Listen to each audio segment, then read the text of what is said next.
الآية.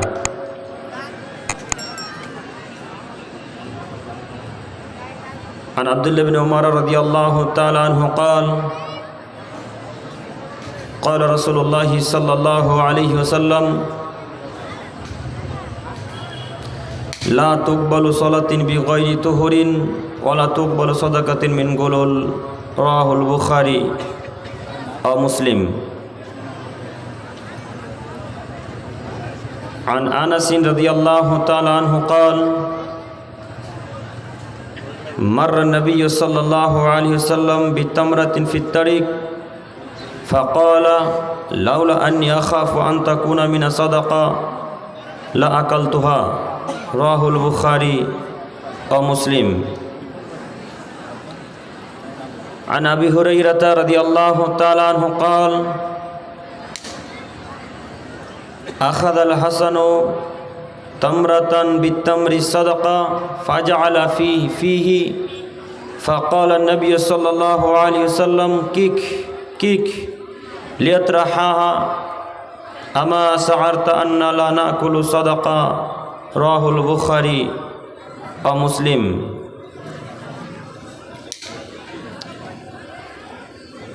عن عبد الله بن عمرو رضي الله تعالى عنه قال قال رسول الله صلى الله عليه وسلم فوالله لا الفخر أخشى عليكم ولكن أخشى عليكم أن تبسط عليكم الدنيا كما بسطت على من كان قبلكم تنافسوها كما تنافسوها تهلككم وأهلكتهم رواه البخاري ومسلم. عن أبي هريرة رضي الله تعالى عنه قال قال رسول الله صلى الله عليه وسلم يأتي على الناس زمان لا يبالي المرء ما أخذ منه من الحلال أم من الحرام رواه البخاري ومسلم. শ্রদ্ধেয় সম্মানিত সভাপতি সাহেব ও আমার সামনে বসে থাকা দিনী ভাই ও পর্দার আড়ালে মা ও বোনেরা, প্রশংসা সে আল্লাহ সুবহানাহু ওয়া তাআলার জন্যই, শান্তি অবতীর্ণ হোক আল্লাহ রাসূলের উপর সাল্লাল্লাহু আলাইহি ওয়াসাল্লাম। আজকে আমাদের এই দিনী বৈঠকে সংক্ষিপ্ত আলোচনা হবে দুইটি বিষয় নিয়ে। এক, যাদের ইবাদত কবুল করা হবে না। দুই, যারা অযোগ্য মানুষ গ্রামে দায়িত্ব দিচ্ছে, নেতৃত্ব দিচ্ছে, তাদের সম্পর্কে। এই সম্পর্কে গুরুত্বপূর্ণ তথ্যবহুল বিবরণের চেষ্টা করব ইনশাআল্লাহুল আজিজ। সম্মানিত উপস্থিতি, বক্তব্য শুরু করার প্রথমেই আমি আপনাদেরকে বলতে চাইছি, আপনারা যে এইভাবে বসে আছেন, এটা কি বসার কোনো নীতি হলো?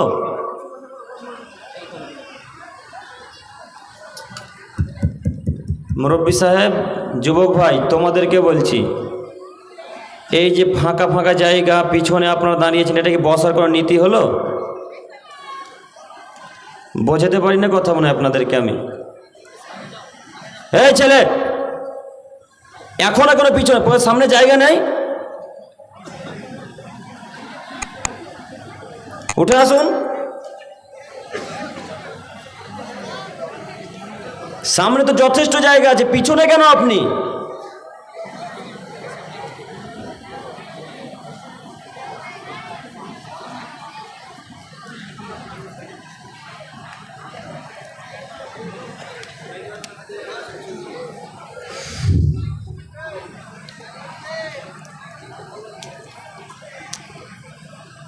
দয়া করে কথা রক্ষা করুন, অনুরোধ রক্ষা করুন। পিছন থেকে উঠে এসে সামনে এসে বসার চেষ্টা করুন। নিজেকে মূর্খতার পরিচয় দিয়ে বসে থাকিয়েন না। শিক্ষিত মানুষ হিসাবে শিক্ষিতর পরিচয় দিয়ে সামনে যথেষ্ট জায়গা আছে, নিজ নিজ ইচ্ছায় এগিয়ে চলে আসুন। আর আপনাদেরকে বলছি, দোকান দিয়েছেন কেন এত মেলাতে, এই জালসায় কেন দোকান বসেছে? লিফলেটটা দেন।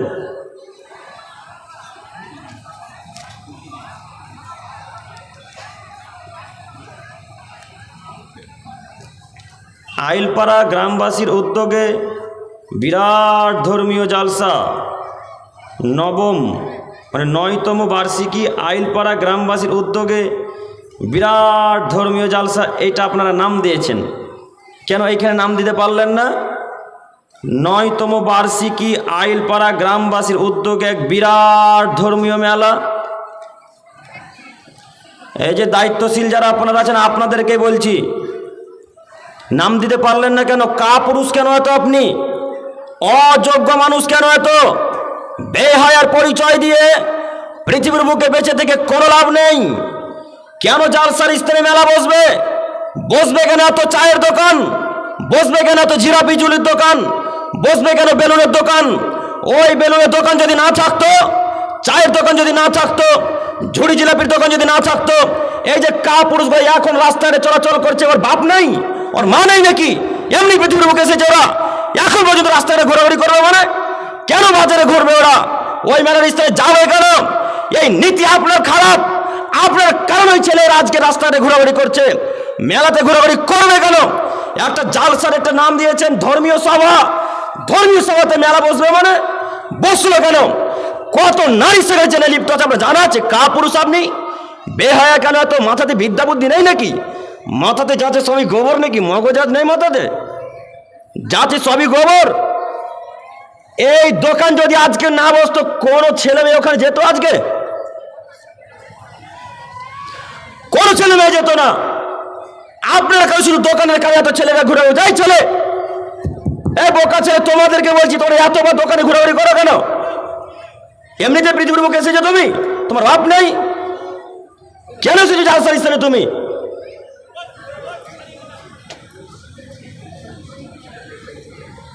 এই বোকা নারী, তোমাকে বলছি, তুমি ঢং ঢং ঢং ঢং করে ঘুরে বেড়াচ্ছ মানে মেলাতে?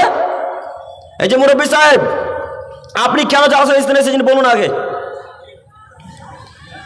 আপনি জালসার স্থানে এসেছেন কেন বলুন তো? ওই মেয়ে বাজার ঘাটে ঘুরে বেড়া, আপনি এখানে বসে থাকবেন? মেয়েকে জেনা করার জন্য রাস্তাতে ছেড়ে দিলেন? ওটা কি আমার মেয়ে? ওটা কি আমার বোন? ওটা কি আমার স্ত্রী? জঙ্গিপুর সন্তোষপুর থেকে আমার মেয়েকে এখানে জেনা করাতে নিয়ে আসেনি? হিসাব করে চলিয়েন পৃথিবীর বুকে। ওয়াল্লাহি আল্লাহর কসম, ওয়াল্লাহি আল্লাহর কসম, ওয়াল্লাহি আল্লাহর কসম করে বলছি, কত ছেলে মেয়ে একসাথে ঘুরে ঘুরে দেখুন, যান এখন জেনা করছে রাস্তাতে, এই মেলাতে যান দেখে আসেন। কিসের জন্য নাম দিলেন একটা বিরাট ধর্মীয় সভা? ধর্মীয় মেলা নাম দিতে হতো, যেখানে পতিতলার ছেলেরা ঘুরে বেড়ায়, পতিতলার মেয়েরা ঘুরে বেড়ায়, বেশ্যরে মেয়েরা ঘুরে বেড়ায়, ঘুরে চলাফেরা করছে।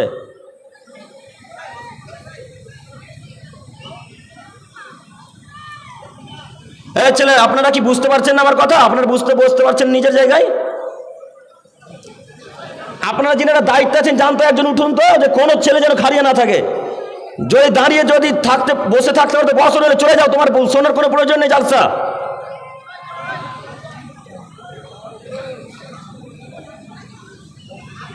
সম্মানিত তিনি ভাই বোন, বলছিলাম পরিবর্তন হন। আমি আপনার পরিবর্তনের জন্য এসেছি, বিশ্বাস করুন। সুদূর জঙ্গিপুর থেকে শুধু আপনার উপকারের জন্য এসেছি, আমার কোনো নিজের উপকার আশা নিয়ে আসিনি। আবার সকালে গিয়ে মাদ্রাসায় পড়াতে হবে, আপনি কি ভেবেছেন নিজের সময়ের দাম নেই? আমি এখানে কোরআন হাদিসের আলোচনা করবো, আপনি ওখানে রাস্তাঘাটে ঘোরাঘুরি করবেন মানে? আমি কি গল্প কেসা কাহিনী বলতে এসেছি নাকি? গল্প কেসা কাহিনী বলতে আসিনি আপনাদের এখানে। হাদিস কোরআন আলোচনা করবো, একটা হাদিস কোরআনের বাইরে কথা বলবো না। যদি হাদিস কোরআন একটা বাইরে কথা বলি, সঙ্গে সঙ্গে স্টেজ থেকে নামিয়ে দেবেন। আব্দুল করিম সাহেব, আপনার বক্তব্য দেওয়া চলবে না। হাদিস কোরআনের বাইরে কথা বললে আপনার বক্তব্য দেওয়া চলবে না, এটা আপনাকে বলতে হবে আমাকে। একটা হাদিস কোরআনের বাইরে কথা বলবো না। কেন আপনার ছেলে মেয়ে ঘুরে বেড়াবে এখন পর্যন্ত? আমি তো আপনার বড় হুজুরের মতো গল্প কেসা কাহিনী বলতে আসিনি। আমি তো আপনার পীর সাহেবের মতো আব্দুল কাদের জিলানীর গল্প বলতে আসিনি। আমি আপনার পীর সাহেবের মতো ফুরফুরা শরীফের গল্প শোনাতে আসিনি। আমি আপনার পীর সাহেবের মতো গল্প কেসা কাহিনী আর ওই মেলার ঘটনা শোনাতে আসিনি, ইউসুফ জুলেখার কাহিনী শোনাতে আসিনি। আপনাকে হাদিস কোরআন আলোচনা শোনাতে এসেছি। যে সমস্ত দিনী ভাই বোনেরা এখন পর্যন্ত রাস্তায় ঘোরাঘুরি করছো, তোমাকে বলছি তুমি অনুরোধ রক্ষা করে নিজ নিজ স্থানে এসে বসার চেষ্টা করো। ইনশাল্লাহ তোমার কোনো না কোনো উপকার করবো ইনশাল্লাহ, এটা আমি আশাবাদী।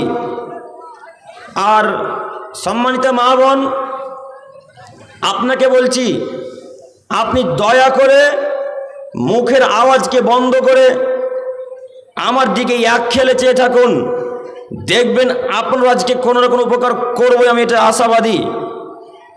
যে সমস্ত দিনী ভাই এখনো ঘুরে বেড়াচ্ছ তোমাদেরকে আবারও বলছি নিজ স্থানে বসার চেষ্টা করো। নিজেকে যদি মানুষ মনে করো, আর যদি নিজেকে মানুষ না মনে করো তাহলে তুমি রাস্তাতে ঘোরাঘুরি করো, কোনো আমাদের যায় আসে না।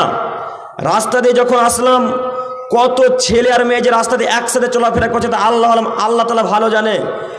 নিশ্চয় এই ছেলে, এই মহিলা, এই মেয়েটা আপনাদের আত্মীয় স্বজন কেউ, নাকি বাইরে থেকে এসেছে?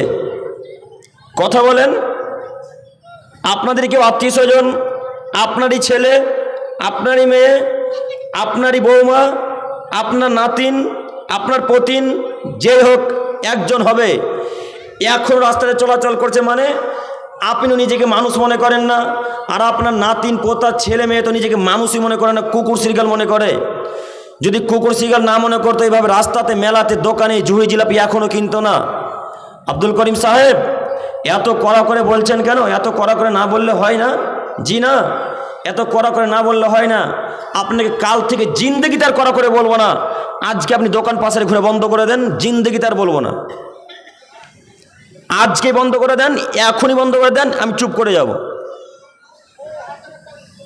অতএব যতদিন পর্যন্ত আপনি দোকান পাশের আড্ডা মারবেন ততদিন পর্যন্ত আপনাকে এইভাবে বক্তব্য চলে যাবে। আপনি বিশ্বাস করুন, আমি আজ পর্যন্ত কোনো মানুষকে ভয় করে বক্তব্য রাখিনি, তাই আপনাকে ভয় করে আজকে বক্তব্য রাখতে আসিনি।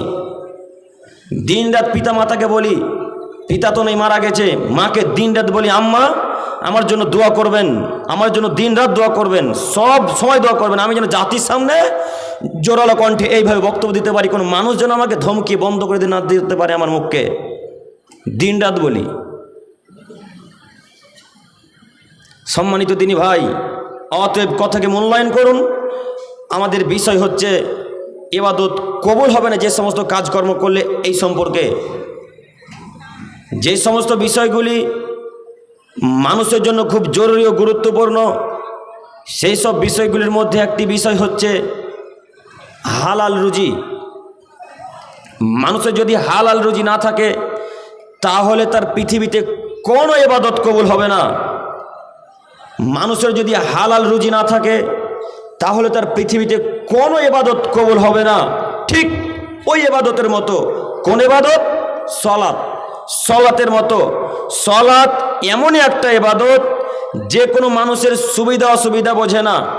কোথায় আছেন, কি করছেন, চলাফেরা করছেন, ট্রেনে আছেন, বাসে আছেন, প্লেনে আছেন, কাপড় পরিষ্কার আছে কি অপরিষ্কার আছে, পেশাব পায়খানা লেগে আছে কি না লেগে আছে তার দেখার কোনো প্রয়োজন নেই। যে কোনো মূল্যে আপনাকে 5 ওয়াক্ত সালাত আদায় করতেই হবে, এর বিকল্প কোনো রাস্তা নেই। এই সালাত এমনই একটা ইবাদত যে কোনো মানুষের সুবিধা অসুবিধা বোঝে না। যার সালাত আছে তার সব কিছু আছে, যার সালাত নেই তার কোনো কিছু নেই। যার সালাত আছে তার হজ আছে, জাকাত আছে, দান খায়রাত আছে, পিতামাতার সাথে সদাচরণের নেকি আছে, পাড়া প্রতিবেশীর সাথে সদাচরণের নেকি আছে, স্ত্রীর সাথে সদাচরণের নেকি আছে, ফকির মিসকিনের সাথে সদাচরণের নেকি আছে। আর যার সালাত নেই তার কোনো কিছু নেই। এক কথায় পৃথিবীতে যত ইবাদত আছে সব ইবাদত নির্ভর করে কিসের উপরে? সালাতের উপরে। তেমনি ইবাদত কবুল হওয়ার বিষয়টিও নির্ভর করে হালাল রুজির উপরে। যার হালাল রুজি আছে তার সব ইবাদত আছে, আর যার হালাল রুজি নেই তার কোনো ইবাদত নেই। আপনি যদি দিন রাত সালাত আদায় করেন, আপনি যদি রাতের বেলায় তাহাজ্জুদ উঠে আল্লাহকে বলেন আল্লাহ গো আমার ইবাদতটা কবুল করো, আল্লাহ তুমি আমার ইবাদতটা কবুল করো মাবুদ, তখন আল্লাহ এক পর্যায়ে বলবে ও আব্দুল করিম সাহেব তোমার যে হারামের টাকা আছে গো, তোমার যে ইবাদত কবুল হবে না। এই বাক্যটা আল্লাহ আপনাকে বলবে এক পর্যায়ে। আপনার ইবাদত কবুল হবে না যদি হালাল টাকা না থাকে, যদি হারামের উপার্জন থাকে তাহলে আপনার ইবাদত কবুল হবে না। তাই সারা পৃথিবীর দিনী ভাই ও বোনদেরকে আমরা বলতে চাইছি, উপার্জন করতে হবে কথা চূড়ান্ত সত্য, উপার্জন করতে হবে কথা চূড়ান্ত সত্য, তবে উপার্জন করতে হবে বিবেচনা করে, হালাল উপার্জন করতে হবে, হারাম পন্থায় নয়। এখন 1999 জন মানুষ হারামের সাথে যুক্ত, একজন মানুষ হালাল ইনকাম করে। 1999 জন মানুষই হারামের সাথে যুক্ত, একজন হালাল পথে আছে। একটু পরে হাদিস কোরআন পেশ করবো, তার আগে জরুরি আরো কথা। মহান আল্লাহ তাআলা বলেন, ইয়া আইয়ুহান নাস, হে পৃথিবীর মানব সম্প্রদায়, কুলু মিম্মা ফিল আরদি হালালান তাইয়্যিবা। পৃথিবীর মানুষ, আমি আল্লাহ তাআলা পৃথিবীর বুকে যা কিছু দিয়েছি তা হতে তোমরা বৈধ এবং পবিত্র রুজি ভক্ষণ করবে। পৃথিবীর যুবক, পৃথিবীর বৃদ্ধ মানুষ, আমি আল্লাহ তাআলা যা কিছু দিয়েছি পৃথিবীর বুকে তা হতে তোমরা বৈধ এবং পবিত্র রুজি ভক্ষণ করবে। জরুরি এখানে দুইটি কথা। এইখানে আল্লাহ তাআলা বৈধ এবং পবিত্র বললেন কেন? জি হ্যাঁ, কোনো সময় বৈধ প্রাণীও অবৈধ হয়ে যায়, অপবিত্র হয়ে যায়।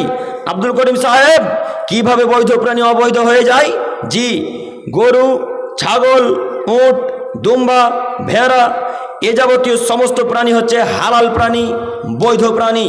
তবে এই গরু ছাগল যদি এখন মারা যায় তবে হয়ে যাবে অবৈধ, আর একে খাওয়া যাবে না। তাই আল্লাহ তাআলা বললেন, পৃথিবীর মানুষ, আমি আল্লাহ তাআলা যা দিয়েছি তাহলে তোমরা বৈধ এবং পবিত্র রুজি ভক্ষণ করবে।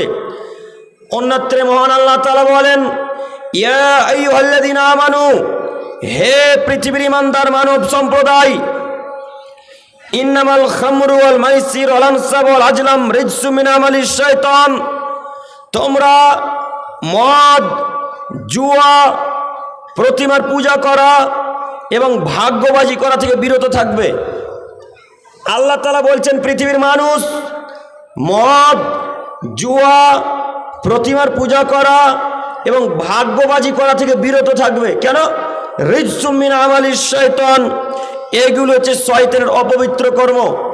আগের আয়াতে আল্লাহ তাআলা বললেন, পৃথিবীর মানুষ, তোমরা হালাল এবং বৈধ রুজি ভক্ষণ করবে। এই আয়াতের ব্যাখ্যায় আপনাকে কি দিয়ে বুঝাবো বলেন?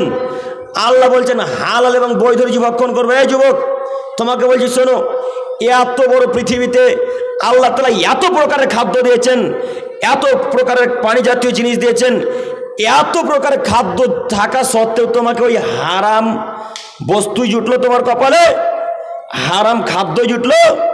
ওই বিড়ি, গুল, গুটকা, গাঁজা, হিরোইন, ইয়াবা, তিরঙ্গা, জর্দা, সিগারেট এই যাবতীয় জিনিস তোমার কপালে জুটলো। কাপুরুষ ছেলে তুমি!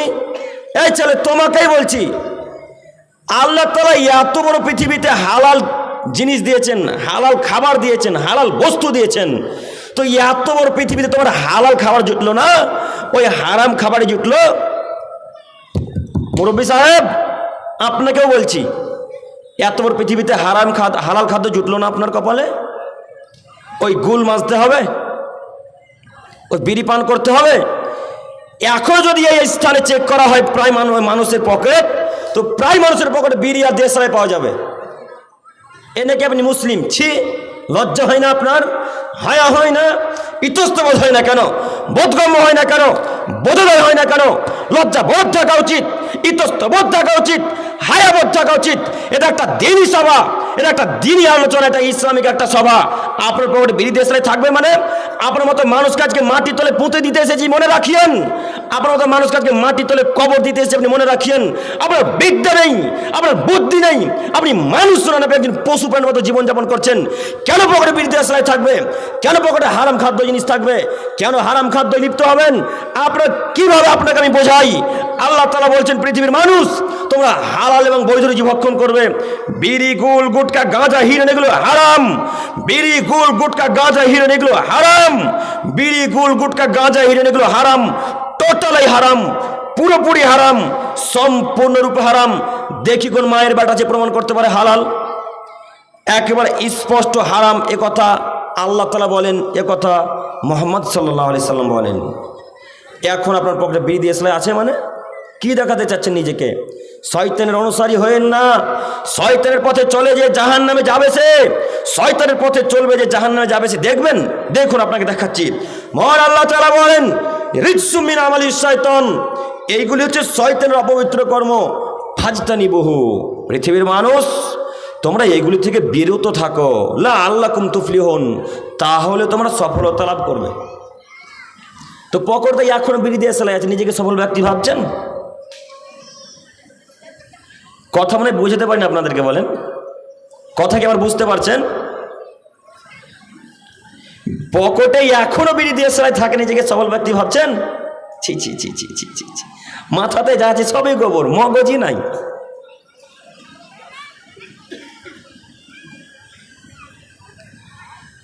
তার আগের আয়াতে আল্লাহ তাআলা বলছেন, পৃথিবীর মানুষ শোনো, তোমরা হালাল এবং বৈধ রুজি ভক্ষণ করবে এবং ওয়ালা তাত্তাবিউ খুতুওয়াতিশ শাইতান, তোমরা এ ব্যাপারে শয়তানের পথ অনুসরণ করো না।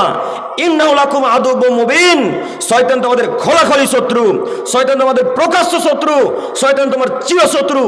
একটু সুযোগ পেলে তোমাকে জাহান্নামে ভরে দিয়ে ছেড়ে দেবে। এর নাম শয়তান। শয়তানের মতো চলবে যে জাহান্নামে যাবে সে। বিড়ি গুলগুটকা গাঁজা হিরোইন খাবে যে জাহান্নামে যাবে সে। বিড়ি গুলগুটকা গাঁজা হিরোইন খাবে যে জাহান্নামে যাবে সে। হারাম পন্থা ইনকাম করবে যে জাহান্নামে যাবে সে। হারাম পন্থা ইনকাম করবে যে জাহান্নামে যাবে সে। কি দিয়ে আমি আপনাদেরকে বাক্যের ব্যাখ্যা বুঝাই? আল্লাহ তাআলা বলছেন, পৃথিবীর মানুষ তোমরা হালাল এবং বৈধ রুজি ভক্ষণ করবে। কোনটা হালাল আর কোনটা হারাম আপনাকে এটাই তো বোঝাতে পারলাম না, তো আমি আপনাকে কি দিয়ে বোঝাবো হারাম খাদ্য কোনটা? আপনাকে বোঝাতে অক্ষম, আপনি বোঝারও প্রয়োজন মনে করেন না। আপনাদের যারা আপনাকে দাওয়াত দিয়ে নিয়ে আসছেন, ওই যে এই স্থানে বড় বড় জালসা হচ্ছে, বিশাল মানুষ, 1-1.5 লাখ মানুষ, লোকে আটে না, গিজগিজ গিজগিজ গিজগিজ গিজগিজ করছে। ওই জায়গাতে একজন বক্তা সাহেব এসেছে, তো 2-3 ঘন্টা আলোচনা করলেন, তো ওই পীর সাহেবের গল্প দিয়ে সময়কে শেষ করে দিল। তখন 2 ঘন্টা যখন পার হয়ে যাচ্ছে, তখন বলছে, সময় তো আজকে নেই, সামনে বছর যদি দাওয়াত দেন তো এসে হাদিস কোরআন আলোচনা করব। মানে 2 ঘন্টাতে হাদিস কোরআন আলোচনা এখনো হয়নি। ও কখন আলোচনা করবে? ও তো বিদ্যাই নেই, কি আলোচনা করবে? ও তো সদাসর ওদের পীরকে নিয়ে পড়ে আছে, ও ফুরফুরা শরীফকে নিয়ে পড়ে আছে, ও বড় হুজুর কি বলেছে, তার ছোট হুজুর কি বলেছে, মেজ হুজুর কি বলেছে, তাই নিয়ে পড়ে আছে।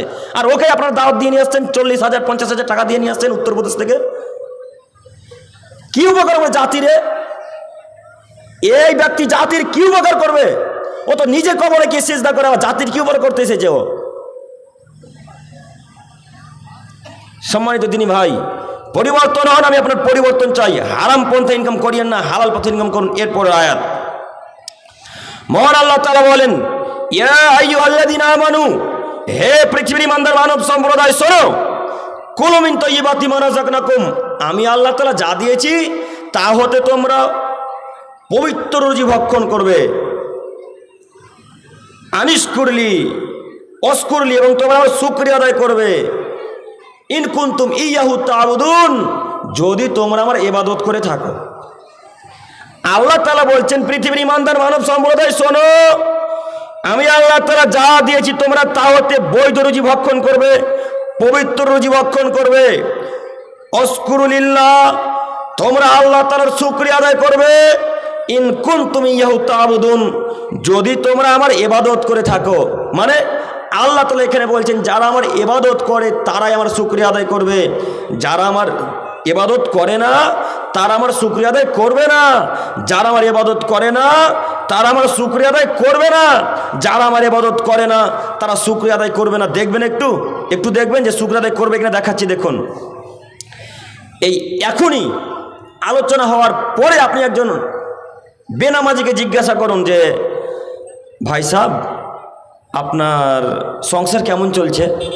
তখন ও বলবে, আরে সংসার ভালো চলে না, কোনো রকমে চলছে, খুব ভালোভাবে চলে না। এটা বেনামাজির মুখের কথা। এবার একটা 5 ওয়াক্ত সালাত আদায় যে ব্যক্তি করে তাকে জিজ্ঞাসা করুন যে, চাচা আপনার সংসার কেমন চলছে?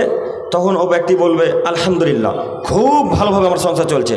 খাওয়া দাওয়া হোক চাই না হোক, সদা সর্বদাই কার শুকরিয়া আদায় করতে হবে? আল্লাহ তাআলার। এই কথাই আল্লাহ তাআলা বলছেন, ইন কুনতুম ইয়াহু তা'বুদুন, যদি তোমরা আমার ইবাদত করে থাকো তাহলে তোমরা আমার শুকরিয়া আদায় করো। তাহলে এই আয়াতের অর্থ দ্বারা বোঝা যাচ্ছে যারা অশিক্ষিত মানুষ, যারা সালাত আদায় করে না, যারা হারাম পন্থা ইনকাম করছে, তারা আল্লাহর শুকরিয়া আদায় করবে না। ও অশিক্ষিত মানুষ, আপনারা যারা 5 ওয়াক্ত সালাত আদায় করেন না, আপনাদেরকে বলছি কথাকে খারাপ নিয়েন না। আমার কথায় খারাপ লাগলেও কিছু আমার করার নেই, মিঠা লাগলেও কিছু করার নেই। বাক্য এইভাবেই চলবে শেষ পর্যন্ত, কিচ্ছু করার নেই আমার। আপনাকে তিতা লাগুক আর মিঠা লাগুক, আমি কি করব বলেন? আল্লাহ তাআলা যে এইভাবেই বলছেন, আল্লাহ জি এইভাবেই বলছেন যে যারা আমার শুকরিয়া আদায় করে, যারা আমার ইবাদত করে, তাই শুকরিয়া আদায় করবে। মানে শিক্ষিত মানুষ যারা, তারা আমার শুকরিয়া আদায় করবে। অশিক্ষিত, বেহায়া, নির্লজ্জ যারা সালাত আদায় করে না, তারা আমার শুকরিয়া আদায় করবে না। আর যারা সালাত আদায় করে তারাই শিক্ষিত মানুষ, যারা সালাত আদায় করে তারাই শিক্ষিত মানুষ। প্রমাণে আল্লাহ তাআলা বলেন, ইন্নামা ইয়াতাযাক্কারু উলুল আলবাব, নিশ্চয় যারা শিক্ষিত মানুষ তারাই উপদেশ গ্রহণ করে, নিশ্চয় যারা শিক্ষিত মানুষ তারাই উপদেশ গ্রহণ করে, নিশ্চয় যারা শিক্ষিত মানুষ তারাই উপদেশ গ্রহণ করে। আজকের এই আলোচনা যত মানুষ গ্রহণ করে নিবে, এরা সব শিক্ষিত মানুষ, এরা সব শিক্ষিত মানুষ, এরা সব শিক্ষিত মানুষ। এই লোকটা পড়ালেখা জানুক আর না জানুক। আর আজকের আলোচনাকে যত মানুষ উপেক্ষা করে চলবে, যত মানুষ এড়িয়ে চলবে, এরা সব অশিক্ষিত মানুষ, যদি এই মাস্টার ডিগ্রি পাস হয়। যুবক ভাই, তোমার আব্বা যদি 14 বার মাস্টার ডিগ্রি পাস করে আর তোমার বাপ যদি সালাত আদায় না করে, তোমার বাপ মূর্খ মানুষ। কথা আমি বলিনি, কথা আল্লাহ তাআলা বলেছে। অতএব মাস্টার মশাই আপনাকে বলছি, নিজেকে শিক্ষিতর পরিচয় দিয়ে 5 ওয়াক্ত সালাত আদায় করে নিজেকে শিক্ষিত দাবি করিয়েন। যদি সালাত আদায় করতে না পারেন, জাতির সামনে শিক্ষিত দাবি করবেন না, বলবেন আমি যেন অশিক্ষিত মানুষ। কেন? আল্লাহ তাআলা বলছেন, ফাখালাফা মিন বাদিহিম খালফ আদাউ সালাত, অতঃপর তাদের পরে অপদার্থের দল যারা তাদের সালাতকে নষ্ট করলো। মানে যারা সালাত আদায় করলো তারা অপদার্থ, তারা অশিক্ষিত, তারা নির্লজ্জ, তারা বেহায়া মানুষ। কথা আল্লাহ তাআলা বলেন। কি দিয়ে জাতিকে বোঝাবো? মাস্টার মশাইকে দিয়ে বুঝাতে পারলাম না যে সালাত কাকে বলে আর হালাল হারাম কাকে বলে। নইলে মাস্টার মশাই ওই যখন ছাত্র ছাত্রীর ভর্তি নাই, তখন ওই 500 টাকা পকেটে আলাদাভাবে রেখে দেয়। কথা মনে হয় বোঝাতে পারি না আপনাদেরকে। ও মাস্টার মশাই, আপনাকে বলছি, জানুয়ারি মাসে ভর্তি হবে ছাত্রছাত্রীরা, তো 2000 টাকা ভর্তি ফি। তো একটা ছাত্র 2000 টাকা ভর্তি ফি টাকা নিয়ে এসেছে। তো মাস্টার মশাই 1000 টাকা ডান পকেটে রাখলেন আর 1000 টাকা নিচের পকেটে রাখলেন, প্যান্টের পকেটে। এই বুক পকেটে যে টাকাটা রাখলেন, এই টাকাটা বাড়ির জন্য সবজি আর মাছ কিনে নিয়ে যাবে। ও মাস্টার মশাই, এবার আল্লাহর কাছে তাহাজ্জুদে ক্ষমা চান তো দেখি। এই যে 1000 টাকাটা বুক পকেটে রাখলেন, সবজি কিনে বাড়ি নিয়ে চলে এলেন ওই স্কুলে টাকাটা মেরে, এবার দেখি তো আল্লাহর কাছে তাহাজ্জুদে উঠে ক্ষমা চান তো দেখি। দেখি আল্লাহ আপনাকে ক্ষমা করে কিনা। এই পাপ আর ক্ষমা হবে না। কেন আব্দুল করিম সাহেব, এই পাপ ক্ষমা হবে না মানে? জি, এটা আপনি হক মেরে খেয়েছেন। যার যার ওই টাকাতে হক আছে, তাদের সকলের কাছে গিয়ে হাত ধরে ক্ষমা ভিক্ষা চাইতে হবে। আমি সেদিনকে 500 টাকা ভুল করে খেয়ে নিয়েছিলাম, তো আপনাদের কাছে আমি ক্ষমা ভিক্ষা চাইছি, আপনারা সকলে আমাকে ক্ষমা ভিক্ষা করুন। যদি সমস্ত ছাত্র শিক্ষক শিক্ষিকারা ক্ষমা করে দেয়, তাহলে আপনি ক্ষমা পাবেন। যদি না করে, তাহলে কিয়ামতের মাঠে সব মানুষকে নেকি দিয়ে বুঝিয়ে দিতে হবে। এর নাম হচ্ছে অত্যাচার। আপনাকে আমি বুঝাতে পারলাম কি? ইবাদত কবুল হবে না মাস্টার মশাই। পৃথিবীতে যেখানে যারা দায়িত্ব পালন করছে, সমস্ত দায়িত্বশীলদেরকে বলতে চাইছি, যে কোনো মূল্যে সঠিকভাবে দায়িত্ব পালন করুন। টাকা 1 টাকা যেন এদিক ওদিক না হয়। 1 টাকা যদি এদিক ওদিক হয়, তাহলে আর ইবাদত কবুল হবে না। হারাম যদি টাকা যদি 1 টাকা হারামের হয়ে যায়, তাহলে ইবাদত কবুল হবে না, ইবাদত কবুল হবে না, ইবাদত কবুল হবে না। একাধিক হাদিস, একাধিক আয়াত, এরপর আয়াত। মহান আল্লাহ তাআলা বলেন, ইয়া আইয়ুহার রাসূল, হে পৃথিবীর নবী ও রাসূলগণ, শোনো, কুলু মিন তাইয়্যিবাত, তোমরা বৈধ রুজি ভক্ষণ করো, ওয়া আমালু সলিহান, এবং তোমরা সৎ কর্ম করবে। আল্লাহ তাআলা শুধুমাত্র আমাদেরকে, সাধারণ জনগণকে যে শুধু হালাল রুজি উপার্জন করতে বলেছেন, এই কথা ঠিক নয়। পৃথিবীতে আদম আলাইহিস সালাম থেকে নিয়ে মুহাম্মদ সাল্লাল্লাহু আলাইহি সাল্লাম পর্যন্ত যত নবী রাসূলগণ এসেছেন, সব কি একই আদেশ, একই হুকুম। তিনি বলছেন, ইয়া আইয়ুহার রাসূল, হে নবী ও রাসূলগণ, কুলু মিন তাইয়্যিবাত, আমি আল্লাহ তাআলা যা দিয়েছি তাহলে তোমরা বৈধ রুজি ভক্ষণ করবে, ওয়া আমালু সলিহান, এবং সৎকর্ম করবে। তো সৎ কর্ম কোনটা? সৎ কর্ম কোনটা আমি আপনাকে বোঝাতে পারি না, দেখি একটু বুঝাই। সৎ কর্ম কোনটা? মসজিদে 2 রাকাত সালাত আদায় করলেন, এটা একটা আমল। আবার 2 রাকাত সালাত মাজারে গিয়ে আদায় করলেন, এটাও তো একটা আমল। তো দুটাই আমল কি সৎ না পার্থক্য আছে? কথা বলেন। পার্থক্য আছে। তো মসজিদে যে 2 রাকাত সালাত আদায় করলেন এটা হলো সৎ আমল, আর মাজারে গিয়ে যে 2 রাকাত সালাত আদায় করলেন এটা হলো খারাপ আমল। আবারও বলি, আবারও আপনি বুঝতে পারবেন। রাস্তাতে যেতে যেতে যেতে দেখলেন ফকির দাঁড়িয়ে আছে, ফকিরকে 10 টাকা দিলেন, এটা একটা আমল। আবার রাস্তা দিয়ে যেতে যেতে যেতে যেতে দেখলেন মাজারের চাদর পরা আছে, মাজারের চাদর থাকে না রাস্তাতে, মাজারের চাদর পরা আছে, তো ওই মাজারে 10 টাকা দান করে দিলেন, এটাও তো একটা আমল। তো দুটাই তো আমল, দুটাই আমল কি সৎ? মসজিদে যে 2 রাকাত সালাত আদায় করলেন এটা হচ্ছে সৎ আমল, মাজারে গিয়ে যে 2 রাকাত সালাত আদায় করলেন এটা হচ্ছে খারাপ আমল। ফকিরকে যে 10 টাকা দান করলেন এটা হচ্ছে সৎ আমল, মাজারের চাদরে যে 10 টাকা দান করলেন এটা হচ্ছে খারাপ আমল। পৃথিবীতে অনেক আমল রয়েছে, অনেক কর্ম রয়েছে। আল্লাহ তাআলা বলছেন, নবীগণ ও রাসূলগণ তোমরা সৎ কর্ম করবে, খারাপ কর্ম করবে না। মুরব্বী সাহেব আপনাকে বলছি, আপনার ছেলের হাতে এখনো তাবিজ বাঁধা আছে,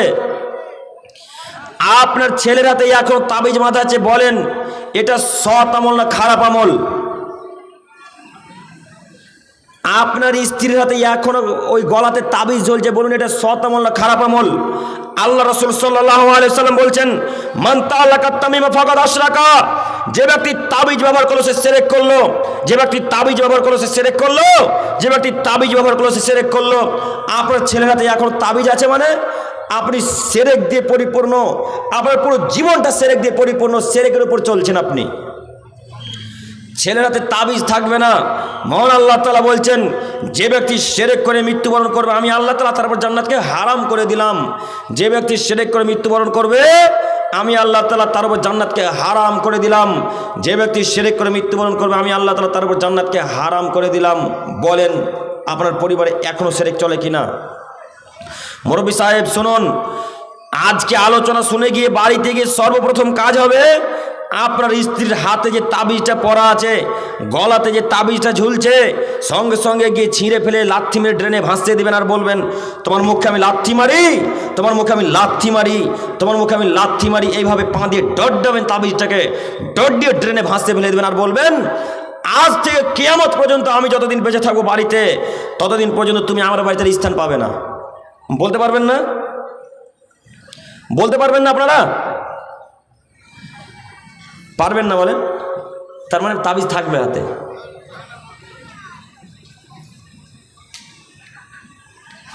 আপনি যা বলেন বলেন, তাবিজ পরবো, যা হবে হয়ে যাক। আপনাকে বুঝাতে অক্ষম, যে ব্যক্তি তাবিজ ব্যবহার করেছে শিরক করলো, আর শিরককারী জান্নাতে যাবে না। একাধিক হাদিস। সম্মানিত তিনি ভাই বোন, পরিবর্তন হন, হালাল উপার্জন করবেন, হারাম পন্থায় নয়, নইলে ইবাদত কবুল হবে না। দেখবেন, দেখুন দেখাচ্ছি। আব্দুল্লাহ ইবনে উমর রাদিয়াল্লাহু তাআলা আনহু থেকে বর্ণিত, তিনি বলেন রাসূল সাল্লাল্লাহু আলাইহি সাল্লাম বলেছেন, লা তুকবালু সালাতিন বিগাইরি তুহুরিন, ওযু ছাড়া সালাত কবুল হয় না যেমন, ওয়ালা তুকবালু সাদাকাতিন মিন গুলুল, হালাল দান ছাড়া আল্লাহ তাআলার দরবারে কবুল হয় না তেমন। ওযু ছাড়া সালাত কবুল হয় না যেমন, হালাল দান ছাড়া আল্লাহ তাআলার দরবারে কবুল হয় না তেমন। ওযু ছাড়া সালাত কবুল হয় না যেমন, হালাল দান ছাড়া আল্লাহ তাআলার দরবারে কবুল হয় না তেমন। বলেন আমি আপনাকে এই বাক্যের ব্যাখ্যা কি দিয়ে বুঝাবো? হাদিস বুখারী মুসলিম। আল্লাহ রাসূল বলছেন ওযু ছাড়া সালাত কবুল হয় না যেমন, হালাল দান ছাড়া আল্লাহ তাআলার দরবারে কবুল হয় না তেমন। এখন একটা মানুষ যদি লাখ লাখ কোটি কোটি টাকা যদি আল্লাহর রাস্তায় দান করে, আজকে কিসের উন্নতি কল্পে জানো স্যার? মসজিদের উন্নতি কল্পে যদি কোনো মানুষ লাখ লাখ কোটি কোটি টাকা যদি আল্লাহর রাস্তায় দান করে, আর এই কোটি কোটি টাকা যদি হারাম পন্থা ইনকাম হয়, এই লোকটা এক নেকিও পাবে না। এ যদি এক নেকিও পেয়ে যায় তাহলে ইসলাম মিথ্যা ধর্ম। নাউজুবিল্লাহি মিন জালিক, ইসলাম মিথ্যা ধর্ম নয়, ইসলাম চূড়ান্ত সত্য ধর্ম, যা একজনের কথাতে চলে, তার নাম মুহাম্মদ সাল্লাল্লাহু আলাইহি সাল্লাম। তিনি বলেছেন, লা তুকবালু সালাতুন বিগয়রি তুহুরিন ওয়া লা তুকবালু সাদাকাতুন মিন গুলুল। ওযু ছাড়া সালাত কবুল হয় না যেমন, হালাল দান ছাড়া আল্লাহ তাআলা দরবারে কবুল হয় না তেমন। অতএব দান যদি করতে হয় তাহলে হালাল পথে দান করুন, হালাল উপার্জন করে দান করুন, হারাম পন্থা ইনকাম করে দান করিয়েন না। লাখ লাখ কোটি কোটি টাকা যদি কোনো মানুষ দান করে আর ওই টাকা যদি হারামের টাকা হয়, এক নেকিও পাবে না। এক নেকি যদি পেয়ে যায় তাহলে ইসলাম মিথ্যা ধর্ম, নাউজুবিল্লাহি মিন জালিক। মুহাম্মদ সাল্লাল্লাহু আলাইহি সাল্লাম বলেন, 1 কোটি টাকা দান করার চাইতে 1 টাকা দান করা ভালো, যদি ওটা হালাল পথে ইনকাম হয়। 1 কোটি টাকা দান করার চাইতে 1 টাকা দান করা অনেক বেশি ভালো, যদি হালাল পথে ইনকাম হয়। মুরব্বী সাহেব, আপনাকে বেশি টাকা দান করতে হবে না, আপনি 5 টাকা দান করুন, ওই 5 টাকা যেন হালাল পথে ইনকাম হয়। 5 কোটি টাকা হারাম পথে ইনকাম করে দান করে কী লাভ? 1 নেকি পাবেন না। যদি 1 নেকি পেয়ে যান তাহলে ইসলাম মিথ্যা ধর্ম, নাউজুবিল্লাহি মিন জালিক। ইসলাম মিথ্যা ধর্ম নয়, ইসলাম একটা চূড়ান্ত সত্য ধর্ম।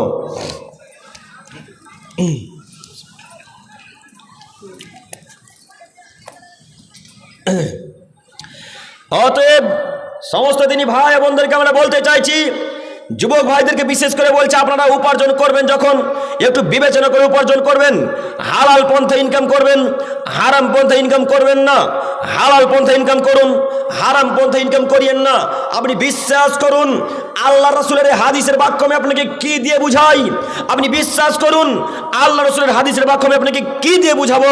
আল্লাহ রসুল বলছেন, যার হালাল পন্থে ইনকাম আছে তার সব ইবাদত আছে, যার হারাম পথে ইনকাম আছে তার কোনো ইবাদত নেই।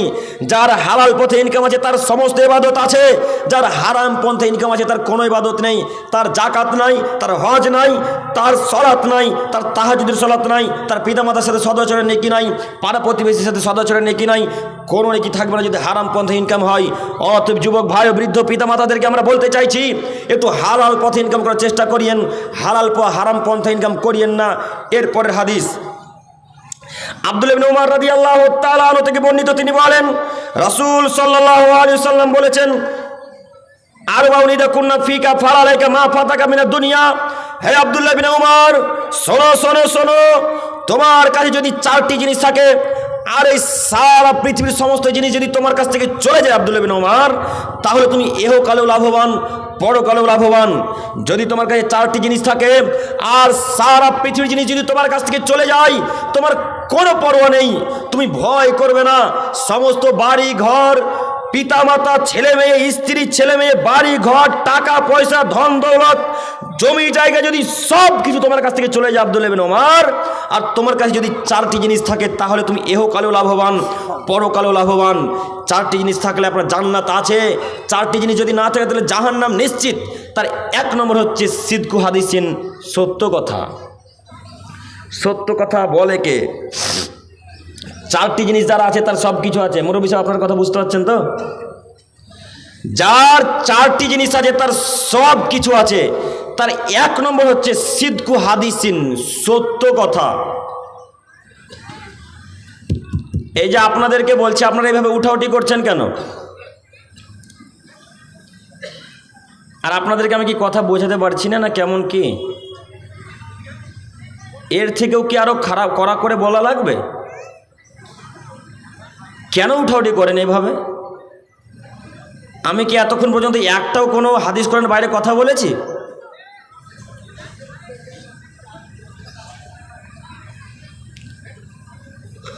এটা যদি একটা গানের সভা হতো, কেউ উঠতো না, কেউ উঠতো না। আপনাদের এই গ্রামের মানুষ জায়গায় দিতে পারতো না, এত লোক হতো, জায়গা দিতে পারতেন না আপনারা। এইভাবে উঠে যাচ্ছেন কেন?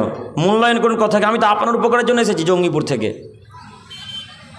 এইভাবে কথাকে অমনোযোগ স্বরে শুনবেন মানে?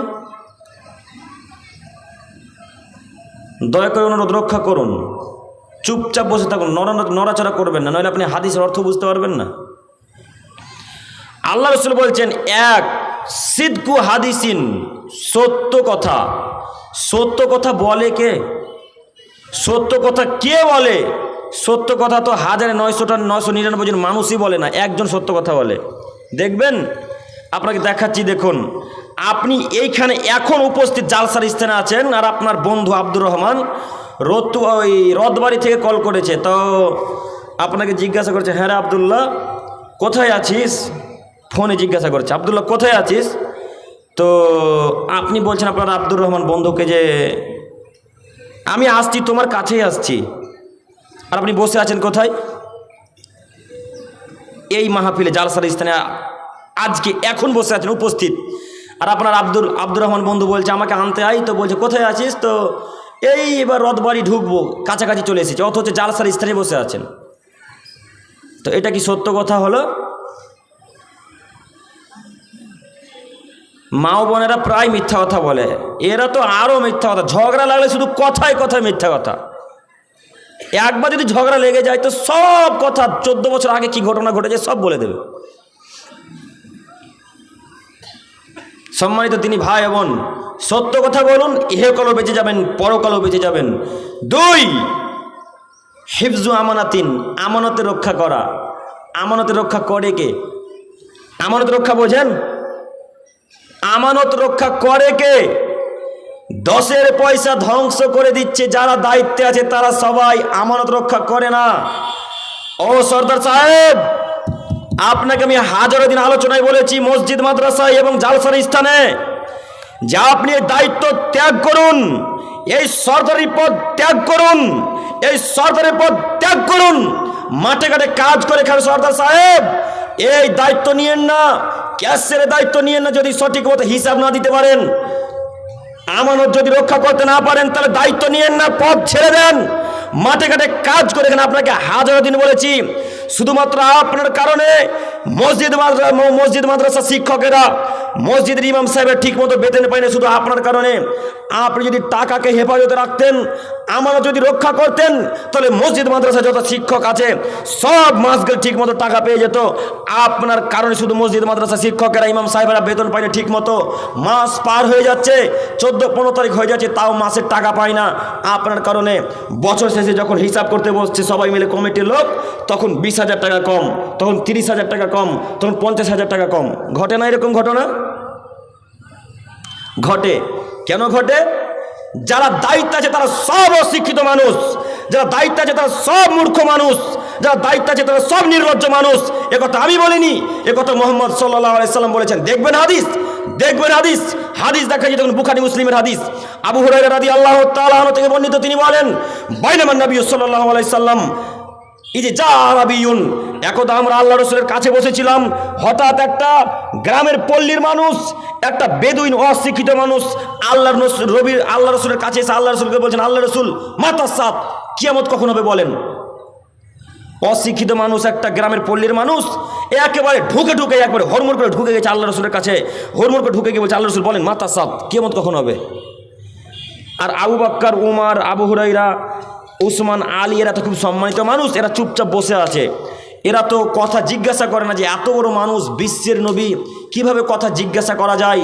যখন তখন তো যেমন তখন কথা জিজ্ঞাসা করা যায় না। তো এই বড় বড় সাহাবীরা অপেক্ষায় থাকতেন যে গ্রামের একটা পল্লীর মানুষ চলে আসবে, কিছু জিজ্ঞাসা করবে, আমরা ওই হাদিসটাকে মুখস্থ করে নেব, দিয়ে আমরা জাতির সামনে বলবো। ঠিক ওই অপেক্ষাতেই আছে। ঠিক ওই সময়তে একটা গ্রামের পল্লীর মানুষ, অশিক্ষিত বেদুইন, ঢুকে আল্লাহ রসুলকে বলছেন, মাতাস সাত, কিয়ামত কখন হবে বলেন, জোর গলায়। তখন আল্লাহ রসুল বলছেন, 10 পয়সা যখন ধ্বংস হবে তখন কিয়ামত হবে। তো গ্রামের পল্লীর মানুষ, ও তো বোঝে না 10 পয়সা কাকে বলে। তখন আল্লাহ রসুলকে বলছেন, কাইফাই জাতুহা, আল্লাহ নবী 10 পয়সা কিভাবে ধ্বংস হবে একটু বলেন না। তখন আল্লাহ রসুল বলছেন, ওয়াইদা উসিদাল আমরু আলা গায়রি আহলিহি, যখন 10 দায়িত্ব অশিক্ষিত, বেহায়া, নির্লজ্জ, অসভ্য, মূর্খ মানুষের হাতে যখন 10 দায়িত্ব দেওয়া হবে, সেদিন কিয়ামত হবে। যেদিন 10 দায়িত্ব, ক্যাশিয়ার সাহেবকে যেদিন মূর্খকে ক্যাশিয়ার বানানো হবে, সর্দারকে যেদিন মূর্খ বানানো হবে, মূর্খ মানুষকে যেদিন সর্দার বানানো হবে, মূর্খ মানুষকে যেদিন ক্যাশিয়ার বানানো হবে, মূর্খ মানুষকে যেদিন সমাজে দায়িত্ব দেওয়া হবে, মূর্খ মানুষকে যেদিন সভাপতি দায়িত্ব দেওয়া হবে, সেদিন কিয়ামত হবে। এই কথা আল্লাহ রসুল বলতে আছেন, বলছেন সেদিন কিয়ামত হবে। তখন গ্রামের পল্লীর মানুষ বলছে, ও আচ্ছা বুঝেছি, যারা টাকাকে লুটে পুটে খাবে, যারা টাকাকে আত্মসাৎ করবে, সেদিন কিয়ামত হবে। বলুন, যারা দায়িত্ব আছে তারা শিক্ষিত না অশিক্ষিত? এরা যদি শিক্ষিত মানুষ হতো তাহলে কি 10-এর পয়সা ধ্বংস হতো? 10-এর পয়সা ধ্বংস হতো? হতো না। এই হাদিস প্রমাণ করে যারা দায়িত্বে আছে এবং যারা দায়িত্ব ঠিকমতো পালন করতে পারছে না, যারা ঠিকমতো বছর শেষে টাকার হিসাব বুঝিয়ে দিতে পারছে না, এরা সব অশিক্ষিত মানুষ। একটু পরে আমরা আরও একটা বড় হাদিস পেশ করব, তার আগে জরুরি আরও কথা। সম্মানিত তিনি ভাই বোন, রাসূল সাল্লাল্লাহু আলাইহি ওয়াসাল্লাম 2 নম্বর বাক্যে বললেন হিফজু আমানাতিন, আমানত রক্ষা করবে। 3 হুসনু খলিকাতিন, চরিত্রকে উত্তম করবে, তাহলে জান্নাত কিনে নিতে পারবে। চরিত্র যদি উত্তম হয়, ব্যবহার যদি ভালো হয় মানুষের, তাহলে জান্নাত পাওয়া যাবে নিশ্চিত। এ কথা রাসূল সাল্লাল্লাহু আলাইহি সাল্লাম বলেন। 4 ওয়া ইফাতুন ফি তুমা, বৈধ রুজি। আজকে আমাদের যেটার সাথে বক্তব্য যুক্ত আছে সেটা হচ্ছে বৈধ রুজি। এই একটা বাক্য বলার জন্য এতক্ষণ ধরে বকছি। বৈধ রুজি আছে যার এহকাল আছে, তার বৈধ রুজি আছে যার জান্নাত আছে, তার যার বৈধ রুজি আছে তার সমস্ত ইবাদত কবুল হবে। যার বৈধ রুজি নেই তার কোনো ইবাদত কবুল হবে না। এই কথা মুহাম্মদ সাল্লাল্লাহু আলাইহি সাল্লাম বলেন। বৈধ রুজি ভক্ষণ করে কে? বৈধ রুজি ভক্ষণ করে কে? বৈধ রুজি ভক্ষণ করে না। তার প্রমাণ এই হাদিস। আবু হুরায়রা রাদিয়াল্লাহু তাআলা আনহু থেকে বর্ণিত, তিনি বলেন রাসূল সাল্লাল্লাহু আলাইহি সাল্লাম বলেছেন ইয়াতি আলান নাসি জামানুন লা ইউবালিল মারু মা খাজা মিনহু আমিনাল হালাল আমিনাল হারাম। অচিরেই মানুষের সম্মুখে এমন এক সময় চলে আসবে, মানুষ পরোয়া করবে না সে কি উপায় মাল লাভ করলো, হালাল উপায় মাল লাভ করলো না হারাম উপায় মাল লাভ করলো, এটা সে পরোয়া করবে না। অচিরেই মানুষের সম্মুখে এমন এক যুগ চলে আসবে, মানুষ পরোয়া করবে না সে কি উপায় মাল লাভ করলো, হালাল উপায় মাল লাভ করলো না হারাম উপায় মাল লাভ করলো, এটা সে পরোয়া করবে না। অচিরেই মানুষের সম্মুখে এমন এক যুগ চলে আসবে, মানুষ পরোয়া করবে না সে কি উপায় মাল লাভ করলো, হালাল উপায় মাল লাভ করলো না হারাম উপায় মাল লাভ করলো, এটা সে মানুষ পরোয়া করবে না। মানুষ পরোয়া করে না এ কথাই চূড়ান্ত। মানুষ পরোয়া করে না এ কথাই চূড়ান্ত। মানুষ কি উপায় মাল লাভ করছে, ইনকাম করছে, এটা পরোয়া করে না এ কথাই চূড়ান্ত। যদি পরোয়া করতো তাহলে তার দোকানে বিড়ি গুল গুটকা গাঁজা হিরোইন থাকতো না। যদি পরোয়া করতো তাহলে ব্যাংকের ব্যবস্থা করতো না। যদি পরোয়া করতো তাহলে লোনের ব্যবস্থা চলতো না। মানুষ যদি পরোয়া করতো তাহলে সুদের ব্যবস্থা করতো না। মানুষ যদি পরোয়া করতো তার দোকানে গুল গুটকা গাঁজা হিরোইন থাকতো না। মানুষ পরোয়া করে না কি উপায় মাল লাভ করছে, এটা মানুষ পরোয়া করে না। যদি পরোয়া করতো তাহলে দোকানে বিড়ি গুল গুটকা থাকতো না। এটাই সেই যুগ,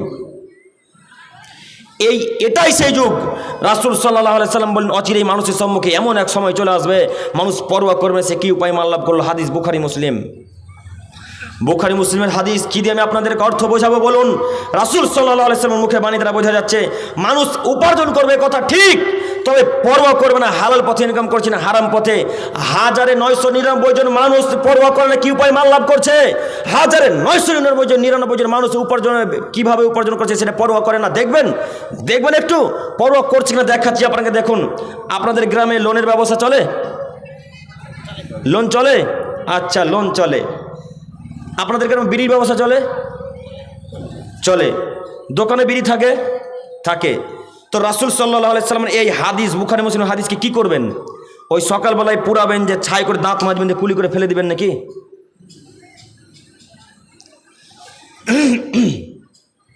কথা বলুন, এই হাদিস কি করবেন? আল্লাহ রাসূল যে বললেন মানুষের সম্মুখে এমন এক সময় চলে আসবে মানুষ পরোয়া করবে না কি উপায় মাল লাভ করলো। ওই যে আপনার ছেলেটা এখন লোনের ব্যবস্থা করছে, ওকে কে ঠেকাবে বলেন? ওকে কে ঠেকাবে? আমি সন্তোষপুর থেকে ঠেকাতে আসবো? জঙ্গিপুর, সন্তোষপুর থেকে, মুর্শিদাবাদ থেকে আমি আপনাদের মালদা জেলাতে ঠেকাতে আসবো? না আপনি ঠেকাবেন? মুরব্বী সাহেব আপনাকে বলছি, মুখ নিচে দিকে আছে কেন? লজ্জা লাগছে নাকি? হায়া লাগছে আপনাকে? ইতস্তত লাগছে কেন আপনাকে? লজ্জা লাগা উচিত নয়। আপনার চোখের সামনে আপনার ছেলে লোনের ব্যবস্থা করছে, কি দেখাতে চাচ্ছেন নিজেকে আপনি জানেন না? হানজালা রাদিয়াল্লাহু তাআলা আনহু বলেন রাসূল সাল্লাল্লাহু আলাইহি সাল্লাম বলেছেন দিরহামুর রিবা ওয়া ইয়াকুলু রাজুল ওয়া হুয়া ইয়ালামু সাদ্দুনি সিত্তাতি ওয়া সালাসিনা জিনিয়া। যদি কোনো মানুষ জেনে শুনে 1 টাকা সুদ খায় তাহলে 36 বার জেনা করলে যেই পাপ হবে 1 টাকা সুদ খেলে তার চেয়ে বেশি পাপ হবে। 36 বার জেনা করলে যেই পাপ হবে 1 টাকা সুদ খেলে তার চেয়ে বেশি পাপ হবে। 36 বার জেনা করলে যেই পাপ হবে 1 টাকা সুদ খেলে তার চেয়ে বেশি পাপ হবে। একটা হাদিস। আর একটা হাদিস বলি, তারপরে ব্যাখ্যা।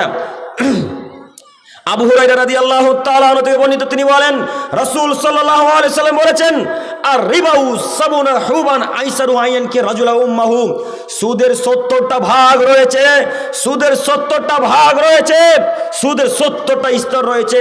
তার মধ্যে সব থেকে নিম্নতর স্তর, তার মধ্যে সব থেকে ছোট পাপ হচ্ছে আইয়ান কিহার রাজুলা উম্মাহু, মায়ের সাথে জেনা করলে যে পাপ হয়। ছি ছি ছি ছি ছি ছি ছি ছি ছি, নাউজুবিল্লাহি মিন জালিক। ছি মুরব্বি সাহেব, লজ্জা হয় না? খারাপ লাগে না? আপনাকে খারাপ লাগে না? আপনার স্ত্রীকে খারাপ লাগে না? আপনার বেটাকে খারাপ লাগে না? আপনার ছেলেকে খারাপ লাগে না? কেন সুদের ব্যবস্থা চলছে কেন? রাসূল সাল্লাল্লাহু আলাইহি সাল্লাম বলছেন আইয়ান কি রাজুলা উম্মাহু, যে ব্যক্তি সুদের সাথে জড়িত, মায়ের সাথে জেনা করার পর যেই পাপ হয়, সুদের টাকা খাটালে তার চেয়ে বেশি পাপ হয়। বলেন, আপনার ছেলে যদি পরোয়া করতো তাহলে আপনার ছেলে সুদের ব্যবস্থা করতো না? আপনার ছেলে পরোয়া যদি করতো তাহলে সুদের ব্যবস্থা করতো না। ও যুবক শোনো, তুমি কাল সকাল হতে সুদের ব্যবস্থা ত্যাগ করো, কাল সকাল হতে হতে সুদের ব্যবস্থা ত্যাগ করো, কাল সকাল হতে হতে সুদের ব্যবস্থা ত্যাগ করো, কাল সকাল হতে সুদের ব্যবস্থা ত্যাগ করো। যুবক, যদি তুমি ত্যাগ করতে না পারো, মায়ের সাথে জেনা করার পর যেই পাপ হবে সেই পাপ হবে। যুবক, আমি তোমাকে কি দিয়ে বুঝাই? রাসূল সাল্লাল্লাহু আলাইহি সাল্লাম বলছেন, ইহুদি খ্রিস্টানরা যেমন পাপ করতে করতে করতে করতে করতে করতে করতে তার মায়ের সাথে জেনায় লিপ্ত হয়েছিল, ইহুদি খ্রিস্টানরা যেমন পাপ করতে করতে করতে করতে করতে তারা যেমন মায়ের সাথে জেনায় লিপ্ত হয়েছিল, তেমনি আমার উম্মতের কিছু লোক পাপ করতে করতে করতে করতে করতে তার মায়ের সাথে জেনায় লিপ্ত হবে। এটাই সেই পাপ। আল্লাহ রাসূল বলছেন আমার উম্মত তার মায়ের সাথে জেনায় লিপ্ত হবে। ছি ছি ছি ছি ছি, নাউজুবিল্লাহি মিন জালিক। আর জেনার জগতে সব থেকে নিকৃষ্ট জেনা, জেনার জগতে সব থেকে খারাপ জেনা, জেনার জগতে সব থেকে নিকৃষ্ট জেনা হচ্ছে মায়ের সাথে জেনা করা। এর মতো নিকৃষ্ট খারাপ কাজ পৃথিবীতে আর নেই। আর ওই পাপ আপনার ছেলে দিন রাত করছে, লজ্জা হয় না? খারাপ লাগে না আপনাকে? আপনাকে আর আপনার ছেলেকে মাটি তলে পুঁতে দিতে এসেছি, মনে রাখিয়েন। আপনাকে আর আপনার ছেলের বিদ্যাকে, আপনার ছেলের বুদ্ধিকে আর আপনার বিদ্যা বুদ্ধিকে মাটি তলে আজকে পুঁতে দিতে এসেছি, পুঁতে। কি দেখাতে চাচ্ছেন নিজেকে? কি দেখাতে চাচ্ছেন নিজেকে? ক্ষমতা দেখে টিকতে পারেনি ফেরাউন, চলে গেছে দুনিয়া ছেড়ে। ক্ষমতা দেখে টিকতে পারেনি কারুন, চলে গেছে দুনিয়া ছেড়ে। ক্ষমতা দেখে টিকতে পারেনি নমরুদ, চলে গেছেন দুনিয়া ছেড়ে। ক্ষমতা দেখে টিকতে পারেনি সামুদ সম্প্রদায়, আদ সম্প্রদায়, চলে গেছে দুনিয়া ছেড়ে। আপনাকে দুনিয়া ছেড়ে চলে যেতে হবে। মুরব্বি সাহেব, ক্ষমতা দেখায়েন না, ক্ষমতা দেখায়েন না। শরীরে রক্ত আছে, শরীরে ক্ষমতা আছে, রক্ত আছে, তাই আপনি ওই সুদে টাকা খাটাবেন না। যদি টাকা খাটান তাহলে আপনাকে কিয়ামতের মাঠে রক্তের নদীতে ফেলে দিয়ে, আপনাকে রক্তের নদীতে ফেলে দেওয়া হবে। আর এই পাহাড়ে থাকবে একটা ফেরেশতা, হাতে পাথর নিয়ে থাকবে। আপনি যতবার পাহাড়ে আসার চেষ্টা করবেন ততবার ওই ফেরেশতা আপনার মুখকে লিস করে চোট করে মারবে এভাবে পাথর, আর আপনার মুখকে চূর্ণ বিচূর্ণ করে দিবে। চূর্ণ বিচূর্ণ করে দিয়ে আবার আপনাকে নদীর মধ্যে পাঠিয়ে দেবে, রক্তের নদীর মধ্যে। আবার আপনি যখন থাকতে পারবেন না রক্তের নদীর মধ্যে, আবার পাহাড়ে আসার চেষ্টা করবেন। আবার ওই পাহাড়ের ফেরেশতাটা হাতে থাকবে পাথর, পাথর নিয়ে আপনার চেহারাকে লক্ষ্য উদ্দেশ্য করে মারবে হাতের বাড়ি। এইভাবে চুট করে যখনই মারবে, আপনার মুখে গিয়ে লাগবে, চেহারাতে গিয়ে লাগবে, আপনার মুখ চূর্ণ বিচূর্ণ হয়ে যাবে। আবার আপনি হেলতে হেলতে হেলতে নদীর মধ্যে চলে যাবেন। এইভাবে শাস্তি দিতে থাকা হবে ইলা ইয়াউমিল কিয়ামা, কিয়ামত পর্যন্ত। এরা হচ্ছে সুদখোর। সুদখোর যে কত বড় পাপী আমি আপনাকে কি দিয়ে বোঝাই? ও যুবক ভাই, এখনো সুদের ব্যবসা চলে তোমার গো? তোমাকে আমি তা আরও অনেক দিন আগেই বলেছি, ওই লোন নিয়ে গাড়ি নিতে নিষেধ করিনি তোমাকে? এই যুবক ভাই, আপনারা যারা আমার ইউটিউব ফেসবুকে আলোচনা শুনেছেন, আপনাদেরকে নিষেধ করিনি? আপনাকে তো আমি হাজারো দিন বলেছি লোন নিয়ে গাড়ি নেবেন না। আব্দুল করিম সাহেব, তো রথবাড়ি যাবো তো অনেকক্ষণ লাগবে যে সাইকেলে যেতে, বাইক যে লাগবেই, লাগুক অনেক সময়। সাইকেলে যাব, বাসে যাব, অটোতে যাব, ওই ম্যাজিকে যাব, টোটোতে যাব, কিন্তু ওই সুদের গাড়িতে কি বলেন, কথা বলেন, যাব না। কিন্তু সবারই তো সুদে টাকা দিয়ে গাড়ি কিনা, হ্যাঁ? কেউ নিজেকে মানুষ মনে করে না, পরোয়াই করে না। সুদে এত বড় একটা পাপ, ইবাদত যে কবুল হবে না, কেউ পরোয়াই করে না। আল্লাহ তুমি জাতিকে বোঝার তৌফিক দান করো, সকলে বলুন আল্লাহুম্মা আমিন। জাতিকে যদি বোঝাতে পারতাম সুদ কত বড় পাপ, তাহলে আজকে এখানে কান্নাকাটি করতো, দুই চোখের পানিকে টপ টপ টপ টপ করে ফেলে বলতো, আল্লাহ গো এতদিন তো ভুল করেছি মাবুদ, তো আর ভুল করবো না, তুমি দয়া করে পাপ ক্ষমা করো। এই পাপ জাতিকে যদি কথা বোঝাতে পারতাম পাপ কত বড়, মানে পাপটা কি জিনিস, তাহলে জাতি এইভাবে কান্নাকাটি করা আল্লাহর কাছে ক্ষমা চাই। আমাদেরই ব্যর্থতা, আমরা বোঝাতে পারলাম না, আমাদেরই অলসতা, আমরা বোঝাতে পারলাম না। আমরা অক্ষম না আপনারা বোঝার চেষ্টা করেছেন, এটাও আমরা বুঝতে পারি না।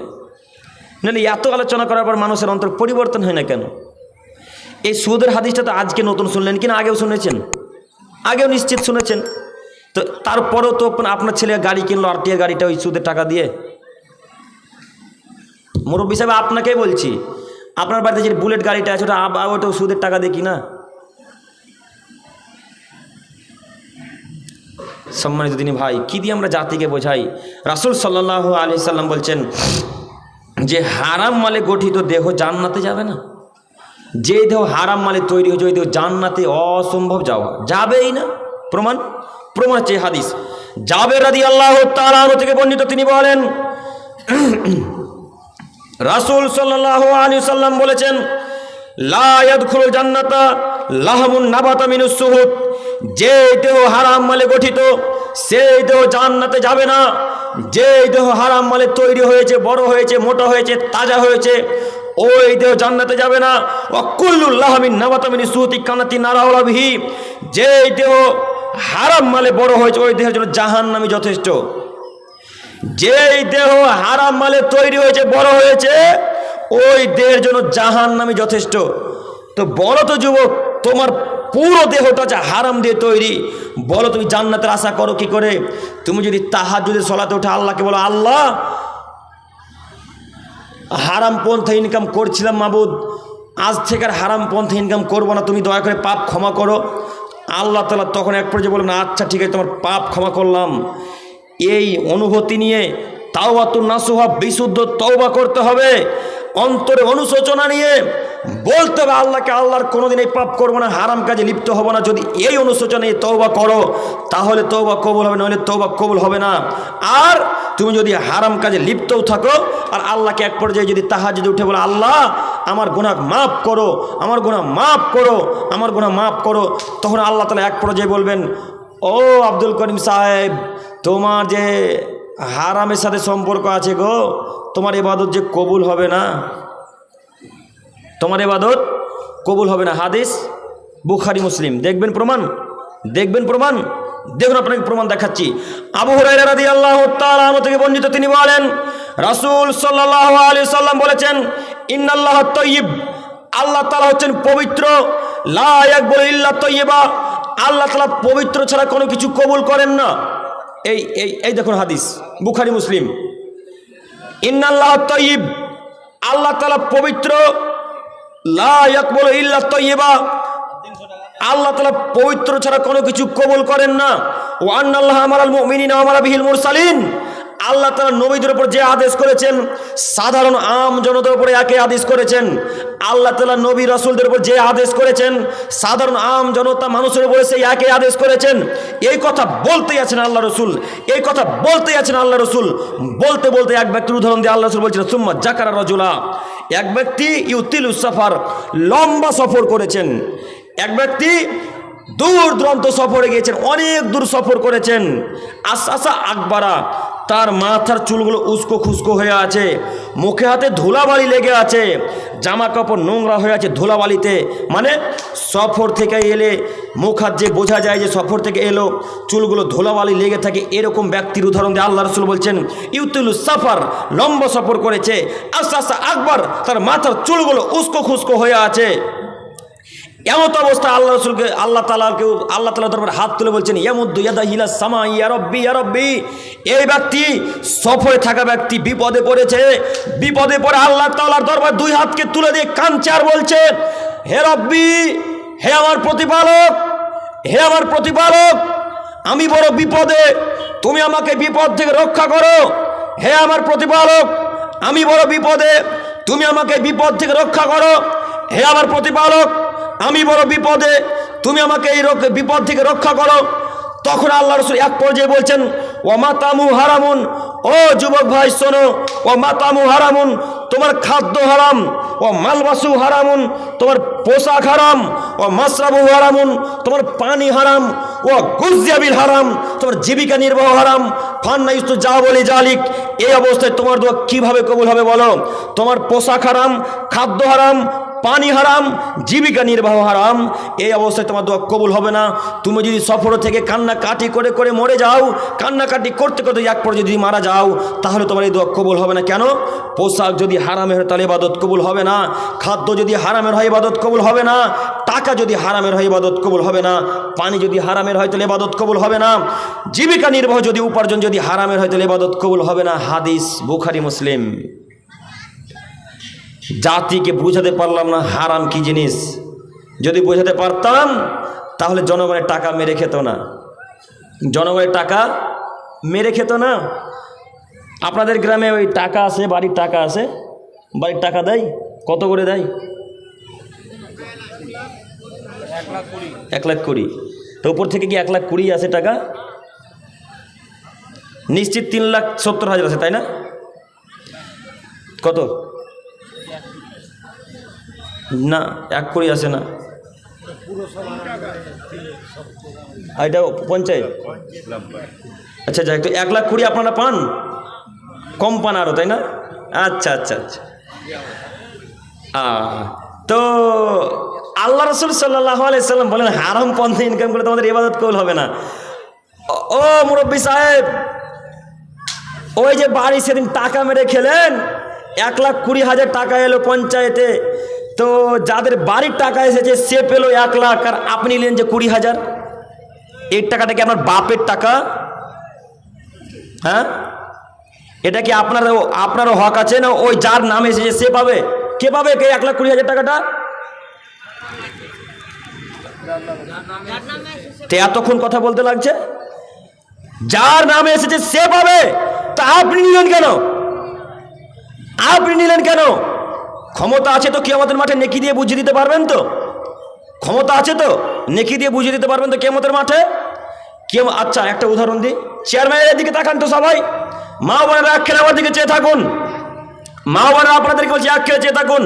মুরব্বী সাহেব আপনি আমার দিকে এক খেলে চেয়ে থাকুন। যুবক ভাই চোখ নিজ দিকে থাকবে না, তুমি এই অর্থটা বুঝতে পারবে না, তোমার তাকে দেখাচ্ছি, দেখো এদিকে লক্ষ্য করেন।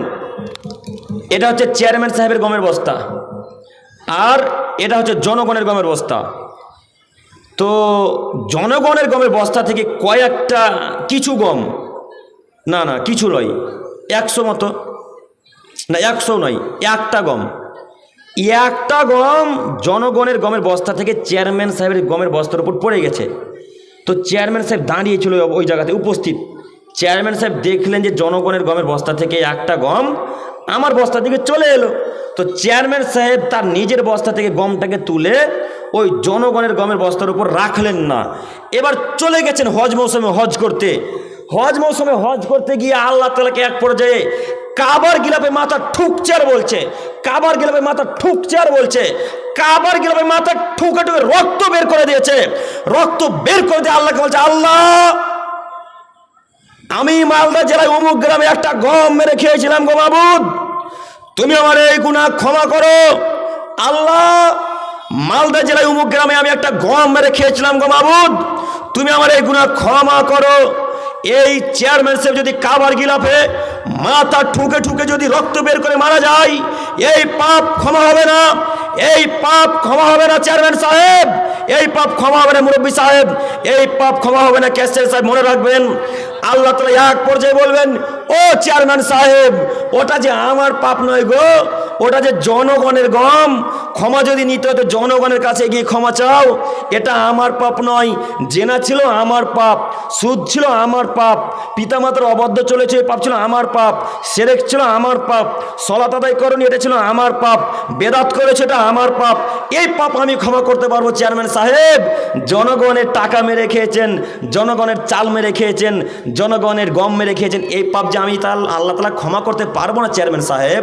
আল্লাহ তাআলা এক পর্যায়ে বলবেন, ও চেয়ারম্যান সাহেব যাও ভারতবর্ষে ফেরত যাও, ভারতবর্ষে ফেরত গিয়ে মালদা জেলায় তোমাদের গ্রামে গিয়ে বলো, জনগণ আমি একটা গম মেরে খেয়েছিলাম, তোমাদের কাছে আজকে আমি ভিক্ষা চাইছি, ক্ষমা ভিক্ষা। তোমরা আমাকে ক্ষমা করো, আমি একটা গম মেরে খেয়েছিলাম। যদি জনগণ ক্ষমা করে তাহলে চেয়ারম্যান সাহেব ক্ষমা পাবে, যদি জনগণ ক্ষমা না করে তাহলে চেয়ারম্যান সাহেব ক্ষমা পাবে না। বলেন এবার চেয়ারম্যান সাহেব কত বড় বিপদে। বলেন এবার চেয়ারম্যান সাহেব, এমপি সাহেব, ওই গ্রামের প্রধান সাহেব কত বড় বিপদে। চেয়ারম্যান সাহেব এমপি সাহেবকে, ওই সর্দার সাহেবকে যদি দায়িত্ব বুঝাতে পারতাম তাহলে তারা বলতো, জনগণ দায়িত্ব নিয়ে ভুল করেছি, দায়িত্ব নিয়ে ভুল করেছি, দায়িত্ব নিয়ে ভুল করেছি, আজকে দায়িত্ব ছেড়ে দিলাম, আজকে দায়িত্ব ছেড়ে দিলাম, আজকে দায়িত্ব ছেড়ে দিলাম, আর আমি দায়িত্ব নেব না, আর আমি দায়িত্ব নেব না, আর আমি দায়িত্ব নিব না। রাসূল সাল্লাল্লাহু আলাইহি সাল্লাম বলছেন, যাকে দুইজনের মাঝে দায়িত্ব নির্ধারণ করা হলো, যাকে দুইজনের মাঝে বিচারক নির্ধারণ করা হলো, ফাঁকা জুবিহা বিগয়রি সিকিন, তাকে ছুরিবিহীন যেন মানুষ জবই করে দিল। চেয়ারম্যান সাহেব 5,000 কোটি টাকা মেরে খায়, তারপরে চেয়ারম্যান সাহেবের অন্তরে ভয় জাগে না। চেয়ারম্যান সাহেব 5,000 কোটি টাকা মেরে খায়, তারপরে চেয়ারম্যান সাহেবের অন্তরে ভয় জাগে না। একটা গম তো বহু দূরের কথা, 5,000 টাকা তো 5,000 কোটি টাকা তো বহু দূরের কথা। একটা গম যদি কেউ মেরে খায়, একটা গম, বেশি নয়, একটা গম যদি মেরে খায়, তাহলে তাকে নেকি দিয়ে কিয়ামতের মাঠে বুঝিয়ে দিতে হবে, এর নাম কিয়ামতের মাঠ, এর নাম কিয়ামতের মাঠ। নেকি দিয়ে বুঝিয়ে দিতে হবে চেয়ারম্যান সাহেব জনগণকে, সেদিন বুঝে যাবে নেকি কত আছে আপনার। আজকে যার টাকা আছে, তার ক্ষমতা আছে, কাল কিয়ামতের মাঠে কোনো টাকা থাকবে না, কোনো দিনার থাকবে না, কোনো দিরহাম থাকবে না, কোনো ক্ষমতা থাকবে না, একাচ্ছত্র মালিকানা থাকবে একমাত্র আল্লাহ তাআলার হাতে। আল্লাহ তাআলা বলবেন, আজ মালিকানা আমার, আজ মালিকানা আমার, আজ মালিকানা আমার, আমি যা বলবো তাই হবে। অতএব নেকি দিয়ে বুঝিয়ে দাও যার যার টাকা মেরে খেয়েছো। বুঝিয়ে দিতে পারবে চেয়ারম্যান সাহেব? জি না, পারবে না। টাকা যে কতজনের মেরে রেখেছে তা আল্লাহ তাআলা ভালো জানেন। চেয়ারম্যান সাহেব, এই আওয়াজ যদি আপনার কানে পৌঁছায় তো আপনি এ কথাকে খারাপ নিয়েন না। আমি আপনার দিনী ভাই হিসেবে আপনি আমার কথাকে মূল্যায়ন করুন, আর আজ থেকে তওবা করুন। কোনোদিন টাকা মেরে খাবেন না, আর জনগণের কাছে ক্ষমা ভিক্ষা চান, যে করেই হোক। লজ্জা করিয়েন না, লজ্জা করে পরকাল হারায়েন না, লজ্জা করে পরকাল হারায়েন না, লজ্জা করে পরকাল হারায়েন না। ইবাদত কবুল হবে না আপনি যতই তাহাজ্জুদের সালাত আদায় করেন। এরপরের হাদিস, সম্মানিত তিনি ভাই বোন, আবু বকর সিদ্দিক রাদিয়াল্লাহু তাআলা আনহু থেকে বর্ণিত, তিনি বলেন, রাসূল সাল্লাল্লাহু আলাইহি সাল্লাম বলেছেন, লা ইয়াদখুলুল জান্নাতা জাসাদুন গুযযা বিল হারাম, ওই দেহ জান্নাতে প্রবেশ করবে না যেই দেহ হারাম মালে প্রতীত। ওই দেহ জান্নাতে প্রবেশ করবে না যেই দেহ হারাম মালে প্রতিপালিত হয়েছে, সে দেহ জান্নাতে প্রবেশ করবে না। যুবক ভাই বলো তো, এই হাদিসের ব্যাখ্যা কি দিয়ে বুঝাবো? আল্লাহ নবী সাল্লাল্লাহু আলাইহি সাল্লাম বলছেন, ওই দেহ জান্নাতে প্রবেশ করবে না যেই দেহ হারাম মালে প্রতিপালিত হয়েছে, যে দেহ হারাম মালে বড় হয়েছে, ওই দেহ জান্নাতে প্রবেশ করবে না। যুবক ভাই, তোমাকে আবারও বলছি, একটু বিবেচনা করে ইনকাম করো, একটু বিবেচনা করে ইনকাম করো। মুরব্বী সাহেব, আপনাকেও বলছি, বিবেচনা করে ইনকাম করিয়েন, দেখবেন ইহকালে টাকাতে বরকত আছে, পরকালে জান্নাত পাবেন ইনশাআল্লাহ। অতএব সারা পৃথিবী দিনী ভাই বোনদেরকে আমরা বলতে চাইছি, যে সমস্ত কাজকর্ম করলে ইবাদত কবুল হবে না, তার একটি কাজকর্ম হচ্ছে হারাম পন্থে ইনকাম। হারাম উপার্জন করলে ইবাদত কবুল হবে না, এ কথাই চূড়ান্ত।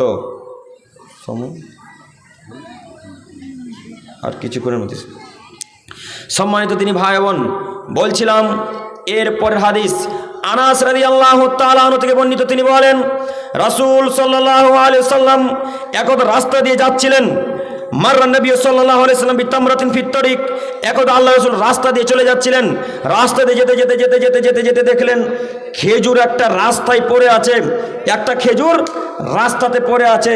ফালাউ ফাকালা, এবং তিনি বললেন, লাউলা আন্নী আখাফান তাকুনা মিনাস সাদাকা, আমি মুহাম্মদ সাল্লাল্লাহু আলাইহি সাল্লাম যদি এটাকে সাদকার খেজুর না মনে করতাম, তাহলে আমি এই খেজুরটা অবশ্যই খেতাম। লা আকাল তুহা, অবশ্যই আমি মুহাম্মদ সাল্লাল্লাহু আলাইহি সাল্লাম সাদকার খেজুরটা খেতাম। আল্লাহ রসুল সাদকার খেজুর খান না, সাদকার কোনো জিনিসই খান না। আল্লাহ রসুল বলছেন, সাদকার আমার উপরে হারাম, আমার বংশের উপরে হারাম, আমার বাড়িতে যারা কাজ করবে তার উপর সাদকা হারাম। অতএব আমার ওপর সাদকা হারাম, আমি যদি আশঙ্কা না করতাম, আমি যদি সন্দেহ না করতাম যে এটা সাদকার খেজুর না সাধারণ খেজুর, এটা সাদকার খেজুর না সাধারণ খেজুর, যদি এটা আমি আশঙ্কা না করতাম তাহলে আমি অবশ্যই খেতাম। জরুর এখানে একটি কথা, হাদিস বুখারী মুসলিম, জরুর এখানে একটি কথা, রাসূল সাল্লাল্লাহু আলাইহি সাল্লাম এই খেজুরটা সাদকার খেজুর না সাধারণ খেজুর এটাই বলতে পারলেন না, তাহলে গায়েবী খবর কিভাবে বলতে পারেন? যারা আমাদের বেদাতি ভাইরা আছে তারা বলে আল্লাহ রসুল গায়েব জানেন। জি না, আল্লাহ রসুল কখনো গায়েবী খবর জানতেন না, আল্লাহ রসুল কখনো গায়েবী খবর জানতেন না, আল্লাহ রসুল কখনো গায়েবী খবর জানতেন না। এই খেজুরটা একটা সাধারণ খেজুর কিনা তাই তিনি বলতে পারছেন না, তাহলে তিনি গায়েবী খবর কিভাবে বলতে পারেন? কথা বুঝে আসেনি? খেজুরটা একটা সাধারণ খেজুর কিনে তাই তো বলতে পারলেন না, তাহলে গায়েবী খবর কিভাবে বলতে পারেন? জি না, এটা ডাহা মিথ্যা কথা, একবারে নগদ মিথ্যা কথা। আল্লাহ রসুল গায়েবী খবর জানতেন না। আয়েশা রাদিয়াল্লাহু তাআলা আনহা বলছেন, যে ব্যক্তি বলল যে আল্লাহ রসুল গায়েবী খবর বলতে জানে সে ব্যক্তি মিথ্যুক, সে ব্যক্তি মিথ্যুক, সে ব্যক্তি মিথ্যুক। হাদিস বুখারী মুসলিম। অতএব রাসূল সাল্লাল্লাহু আলাইহি সাল্লাম গায়েবী খবর জানতেন না, এ কথাই চূড়ান্ত। সম্মানিত দিনী ভাই বোন, এবার আমরা চলে আসি দায়িত্বশীলদেরকে নিয়ে দু একটি কথা বলে আজকে আমরা আলোচনা শেষ করব। বিরক্ত বোধ হচ্ছেন কি? দায়িত্বশীলদেরকে নিয়ে শুধুমাত্র দুই একটি কথা বলে আজকের আলোচনা ইতি করব ইনশাআল্লাহ। এই হাদিস আব্দুল্লাহ ইবনে উমর রাদিয়াল্লাহু তাআলা আনহু থেকে বর্ণিত, তিনি বলেন রাসূল সাল্লাল্লাহু আলাইহি সাল্লাম বললেন, কাইফা বিকা উবগিতা ফি হুসালাতি মিনান নাস, হে আব্দুল্লাহ তোমার কি হবে যখন তুমি নিম্ন শ্রেণীর মানুষের মাঝে, ইতর শ্রেণীর লোকের মাঝে, বদ শ্রেণীর মানুষের মাঝে, অশিক্ষিত লোকের মাঝে যখন তুমি থাকবে তখন তোমার কি হবে? তখন আব্দুল্লাহ রাদিয়াল্লাহু তাআলা আনহুকে আল্লাহ রাসূল বলছেন, আব্দুল্লাহ তোমার কি হবে বলো, যখন তুমি নিম্ন শ্রেণীর লোকের মাঝে, ইতর শ্রেণীর লোকের মাঝে যখন তুমি বসবাস করবে, অশিক্ষিত লোকের মাঝে যখন তুমি বসবাস করবে আব্দুল্লাহ, তখন তোমার কি হবে? কদ মারিজাত উহুদুহুম আমানাতুহুম আখতালাফু ফাকানু, আল্লাহ রাসূল বলছে শোনো আব্দুল্লাহ, তারা সদা সর্বদা এইভাবে ঝগড়াতে লিপ্ত থাকবে। এদিকে তাকান, ঝগড়াতে এইভাবে লিপ্ত থাকবে কারা? সমাজের মানুষ। আমার এই আঙুলের মাঝে কোনো ফাঁক দেখতে পাচ্ছেন? রাসূল সাল্লাল্লাহু আলাইহি সাল্লাম ঠিক এইভাবে তার দুই হাতের আঙুলকে একত্রিত করে দিলেন, দিয়ে আব্দুল্লাহ ইবনে উমরকে বলছেন, আব্দুল্লাহ ইবনে উমর দেখো দেখো দেখো আমার আঙুলের দিকে তাকাও, এই আঙুলের মাঝে যেমন ফাঁক নেই তেমনি গ্রামের মানুষ দিন রাত সদা সর্বদাই একভাবে ঝগড়া বিবাদে লিপ্ত থাকবে আব্দুল্লাহ, তখন তুমি কি করবে? ওয়াখতালাফু, এবং তারা ওয়াদা খেলাপ করবে, ওয়ামানাতুহুম, তারা আমানতের খেয়ানত করবে। এই লোকের মাঝে যখন তুমি বসবাস করবে তখন তুমি কি করবে? তখন আব্দুল্লাহ রাদিয়াল্লাহু তাআলা আনহু বলছেন, ফিমা তা'মুরুনি ইয়া রাসূলুল্লাহ সাল্লাল্লাহু আলাইহি সাল্লাম, আল্লাহ নবী আপনি বলেন আমি তখন কি করব?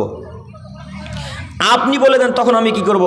তখন আল্লাহ রাসূল সাল্লাল্লাহু আলাইহি সাল্লাম বলছেন, শোনো, খুজ বিমা তারিফু, যেটা তুমি ভালো কাজ মনে করবে সেটাকে তুমি মেনে নিবে, ও দামা তুনকির, যেটাকে অশুদ্ধ কাজ মনে করবে, খারাপ কাজ মনে করবে সেটাকে এড়িয়ে চলবে, ও ইয়াকা আওয়ামাহুম, এবং সদা সর্বদাই সাধারণ অশিক্ষিত নিম্ন শ্রেণীর মানুষদের কাছ থেকে বেঁচে থাকবে।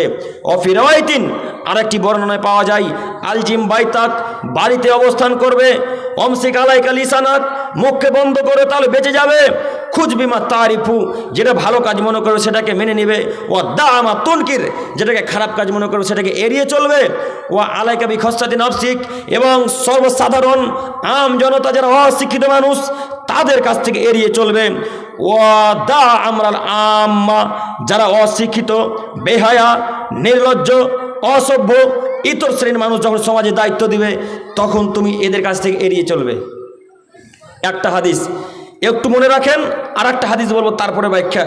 আব্দুল্লাহ ইবনে উমর রাদিয়াল্লাহু তাআলা আনহু থেকে বর্ণিত, তিনি বলেন রাসূল সাল্লাল্লাহু আলাইহি সাল্লাম বললেন, কাইফা বিকুম বিজামানিন, আব্দুল্লাহ তোমার কি হবে বলো, যুগের কি হবে বলো, তোমার কি হবে, যুগের কি হবে, যখন তুমি ইউসিক আইয়া তিয়া গরবলাতন তাবকি হুসরাতু মিনান নাস, যখন তুমি অশিক্ষিত, বেহায়া, নির্লজ্জ লোকের মাঝে যখন তুমি বসবাস করবে আব্দুল্লাহ, তখন তুমি কি করবে বলো। এই বাক্য বলার পর আব্দুল্লাহ ইবনে ওমর আল্লাহ রাসূলকে বলছেন, আল্লাহ রাসূল কাইফা বিনা ইয়া রাসূলুল্লাহ সাল্লাল্লাহু আলাইহি ওয়াসাল্লাম ইদা কানা জালিক, আপনি বলে দেন আমি তখন কি করব। আপনি বলে দেন, আপনি যা বলবেন আমি তাই করব। তখন আল্লাহ রসুল সাল্লাল্লাহু আলাইহি ওয়াসাল্লাম বলেন, তা খুঁজুনা বিমা তারিফুনা, যেটা তুমি ভালো কাজ মনে করবে আব্দুল্লাহ সেটাকে তুমি মেনে নিবে, আর যেটা খারাপ কাজ মনে করবে অতাদউনা মা তুনকিরুনা সেটাকে তুমি এড়িয়ে চলবে। ওয়াতাকবালুনা আলা খসরাতিকুম, যারা ভালো মানুষ, যারা সৎ মানুষ, যারা 5 ওয়াক্ত সালাত আদায় করবে তাদের সাথে চলাচল করবে, উঠা বসা করবে। ওয়াদা আমরাল আম্মা, যারা অশিক্ষিত মানুষ, যারা নিম্ন শ্রেণীর মানুষ, যারা সমাজে নেতৃত্ব দিবে, ইতর শ্রেণীর মানুষ যখন নেতৃত্ব দিবে তখন তুমি তাদের কাছ থেকে এড়িয়ে চলবে। হাদিস 1450 বছর থেকে হাদিস গ্রন্থে পড়ে আছে।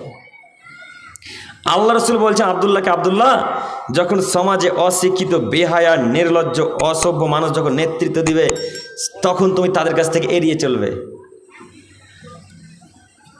অসভ্য মানুষ, অশিক্ষিত মানুষ যেদিন নেতৃত্ব দিবে সমাজে সেদিন তুমি তাদের কাছ থেকে বেঁচে থাকবে, এড়িয়ে চলবে। তো আপনার মসজিদে যিনি সভাপতি আছে তার তো দাড়ি চাচা,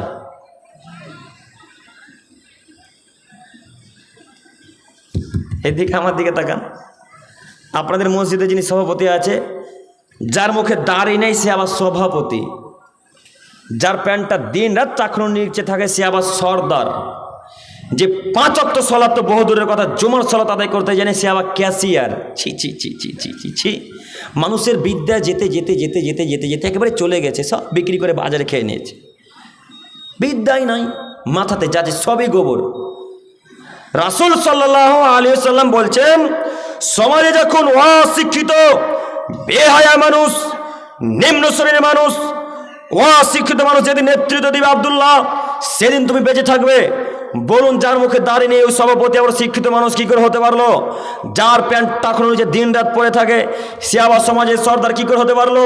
সে সর্দারের দায়িত্ব পালন করতে পারে না, সে সর্দারের দায়িত্ব পালন করতে পারে না। রাসূল সাল্লাল্লাহু আলাইহি সাল্লাম বলছেন, আবু সাঈদ খুদরি রাদিয়াল্লাহু তাআলা আনহু থেকে বর্ণিত, তিনি বলেন রাসূল সাল্লাল্লাহু আলাইহি সাল্লামকে একদা আল্লাহ রাসূল জিজ্ঞাসা করেছেন, ইয়া রাসূলুল্লাহ মাতা সাআত, কিয়ামত কখন হবে আল্লাহ নবী আপনি বলুন। আল্লাহ রাসূল সাল্লাল্লাহু আলাইহি সাল্লাম বলেন, লা তাকুমুস সাআত, কিয়ামত ততদিন পর্যন্ত হবে না হাত্তা ইয়াকুনা আসাদুন নাসি বিদ দুনিয়া লুকা ইবনে লুকাব, যতদিন পর্যন্ত অধমের সন্তান অধম, নির্লজ্জ ছেলে নির্লজ্জ, অশিক্ষিত ছেলে অশিক্ষিত, যতদিন পর্যন্ত সমাজের নেতৃত্ব না দিচ্ছে, সমাজের সরকারি দায়িত্ব পালন না করছে, সমাজের ক্যাশিয়ার দায়িত্ব যতদিন পর্যন্ত না পালন করছে ততদিন পর্যন্ত কিয়ামত হবে না। বলেন এই হাদিসের ব্যাখ্যা কি দিয়ে বুঝাবো? আর আপনি প্রায় সমাজে লক্ষ্য করে দেখেন, প্রায় সমাজে অশিক্ষিত মানুষ যারা, তারাই নেতৃত্ব দিচ্ছে। দেখুন একবার, আমরা প্রায় এলাকা ঘুরেছি, আমরা অনেক এলাকা ঘুরেছি, ঝাড়খণ্ড, নদিয়া, কলকাতা, উত্তর 24 পরগনা, দক্ষিণ 24 পরগনা, প্রায় এলাকা আমরা অনেক জায়গায় ঘুরেছি। অনেক জায়গায় ঘুরে ঘুরে দেখেছি যে সভাপতি তার মুখে দাড়ি নেই। ঝাড়খণ্ডে জালসা করতে গিয়েছি,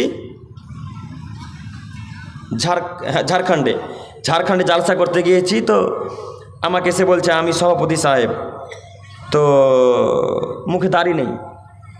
তা আমি বলছি জি আপনি সভাপতি মানে? বলছে হ্যাঁ আমি সভাপতি। আমি বলছি না আপনি সভাপতি না। তো বলছে যে কেন? তো আমি বলছি আপনার মুখে দাড়ি নেই যে। তো বলছে দাড়ি রাখা হয় না, তো সভাপতির পদটা ত্যাগ করে দিতে হবে। বুঝতে পারেন না কথা? সভাপতির পদ তাহলে কী করতে হবে? ত্যাগ করে দিতে হবে। আল্লাহ রসুল এই বাক্যটাই বলছে, আল্লাহ রসুল এই বাক্য বলছে, আব্দুল্লাহ যখন তুমি সমাজে অশিক্ষিত, বেহায়া, নির্লজ্জ লোকের মাঝে বসবাস করবে, যেদিন অশিক্ষিত মানুষ, দাড়ি চাচা, 5 ওয়াক্ত সালাত আদায় করবে না, যাদের প্যান্ট টাকনো নিচে থাকবে, তারা যেদিন সমাজে দায়িত্ব দেবে আব্দুল্লাহ, সেদিন তুমি তাদের কাছ থেকে বেঁচে থাকবে। বলো যুবক ভাই, তোমাকে আমি কি দিয়ে বুঝাবো? তোমাদের সর্দারের দাড়ি নেই। সর্দার সাহেব আপনাকে আবার আমি অনুরোধ জানাচ্ছি, সর্দার সাহেব, ক্যাশিয়ার সাহেব, সভাপতি সাহেব, আপনাকে আমি অনুরোধ জানাচ্ছি, আমার কথাকে খারাপ নিয়েন না। আল্লাহি আল্লাহর কসম, আল্লাহি আল্লাহর কসম, আল্লাহি আল্লাহর কসম, আমি আপনার উপকারের জন্য এসেছি, আপনি বিশ্বাস করুন। আমি শুধুমাত্র আপনার উপকারের জন্য এসেছি, কথা আপনি বিশ্বাস করুন। আপনার কোনো না কোনো উপকার করবই করব, যদি আপনি নিজেকে মানুষ মনে করেন তাহলে। আর যদি কথাকে এড়িয়ে চলেন, কিছু করার নেই। অতএব কথাকে মূল্যায়ন করুন, কথাকে মেনে নেওয়ার চেষ্টা করুন। যদি আপনি দাড়ি ছাড়তে না পারেন, সালাত আদায় করতে না পারেন, তাহলে সামনে শুক্রবার বলেন যে আমি পদ ত্যাগ করছি, আমার সালাত আদায় করা হচ্ছে না, দাড়ি ছাড়তে পারছি না, দায়িত্ব পালন করতে পারছি না, তাই ত্যাগ করলাম সমাজ। বলতে পারবেন না সভাপতি সাহেব? বলা উচিত। বলেন, তারপরে দায়িত্ব ছেড়ে দেন। আল্লাহ তুমি আমাদের সকলকে বোঝা তৌফিক দান করো। সকলে বলুন আল্লাহুম্মা আমিন। পরিশেষে দোয়া করি, হে প্রভু দয়াময়, আমরা যারা এখন পর্যন্ত হারাম কাজে লিপ্ত আছি মাবুদ, তুমি তাদের সকলকে দয়া করে হারাম কাজ থেকে বেঁচে থাকার তৌফিক দান করো। সকলে বলুন আল্লাহুম্মা আমিন। পরিশেষে দোয়া করি, হে প্রভু দয়াময়, আমরা যারা এখন পর্যন্ত বিড়ি, গুলগুটকা, গাঁজা, হিরোইনের সাথে সম্পর্ক রেখেছি মাবুদ, তুমি তাদেরকে সেগুলো থেকে বিরত থাকার তৌফিক দান করো। সকলে বলুন আল্লাহুম্মা আমিন। পরিশেষে দোয়া করি, হে প্রভু দয়াময়, আমরা যারা এখন পর্যন্ত পিতামাতার অবাধ্য চলছি মাবুদ, তুমি তাদের সকলকে পিতামাতার সাথে সদাচরণ করার তৌফিক দান করো। সকলে বলুন আল্লাহুম্মা আমিন। জি না, সকালে গিয়ে আবার মাদ্রাসায় পড়াবো। আমার বাড়ি জঙ্গিপুর, এখন বাজে 12টা 35, যেতে যেতে আমার 2:30 বেজে যাবে। আমারও শরীরে খাস্তানা আছে, আবার ইনশাল্লাহ হবে। আর না সম্মানিত তিনি ভাই বোন, পরিশেষে দোয়া করি, হে প্রভু দয়াময়, আমরা যারা এখন পর্যন্ত বেহায়া হয়ে, নির্লজ্জ হয়ে, আমাদের পিতামাতা যারা নির্লজ্জ রাস্তাঘাটে চলাচল করছে, তাদের সকলকে 5 ওয়াক্ত সালাত আদায় করার এবং পর্দা করে চলার তৌফিক দান করো। সকলে বলুন আল্লাহুম্মা আমিন। এখান থেকে আলোচনা শেষ করলাম। সুবহানাকা আল্লাহুম্মা ওয়া বিহামদিক, আশহাদু আল্লা ইলাহা ইল্লা আনতা, আস্তাগফিরুক ওয়া আতুবু ইলাইক। আসসালামু আলাইকুম ওয়া রাহমাতুল্লাহি ওয়া বারাকাতুহু। টাকা দান করো।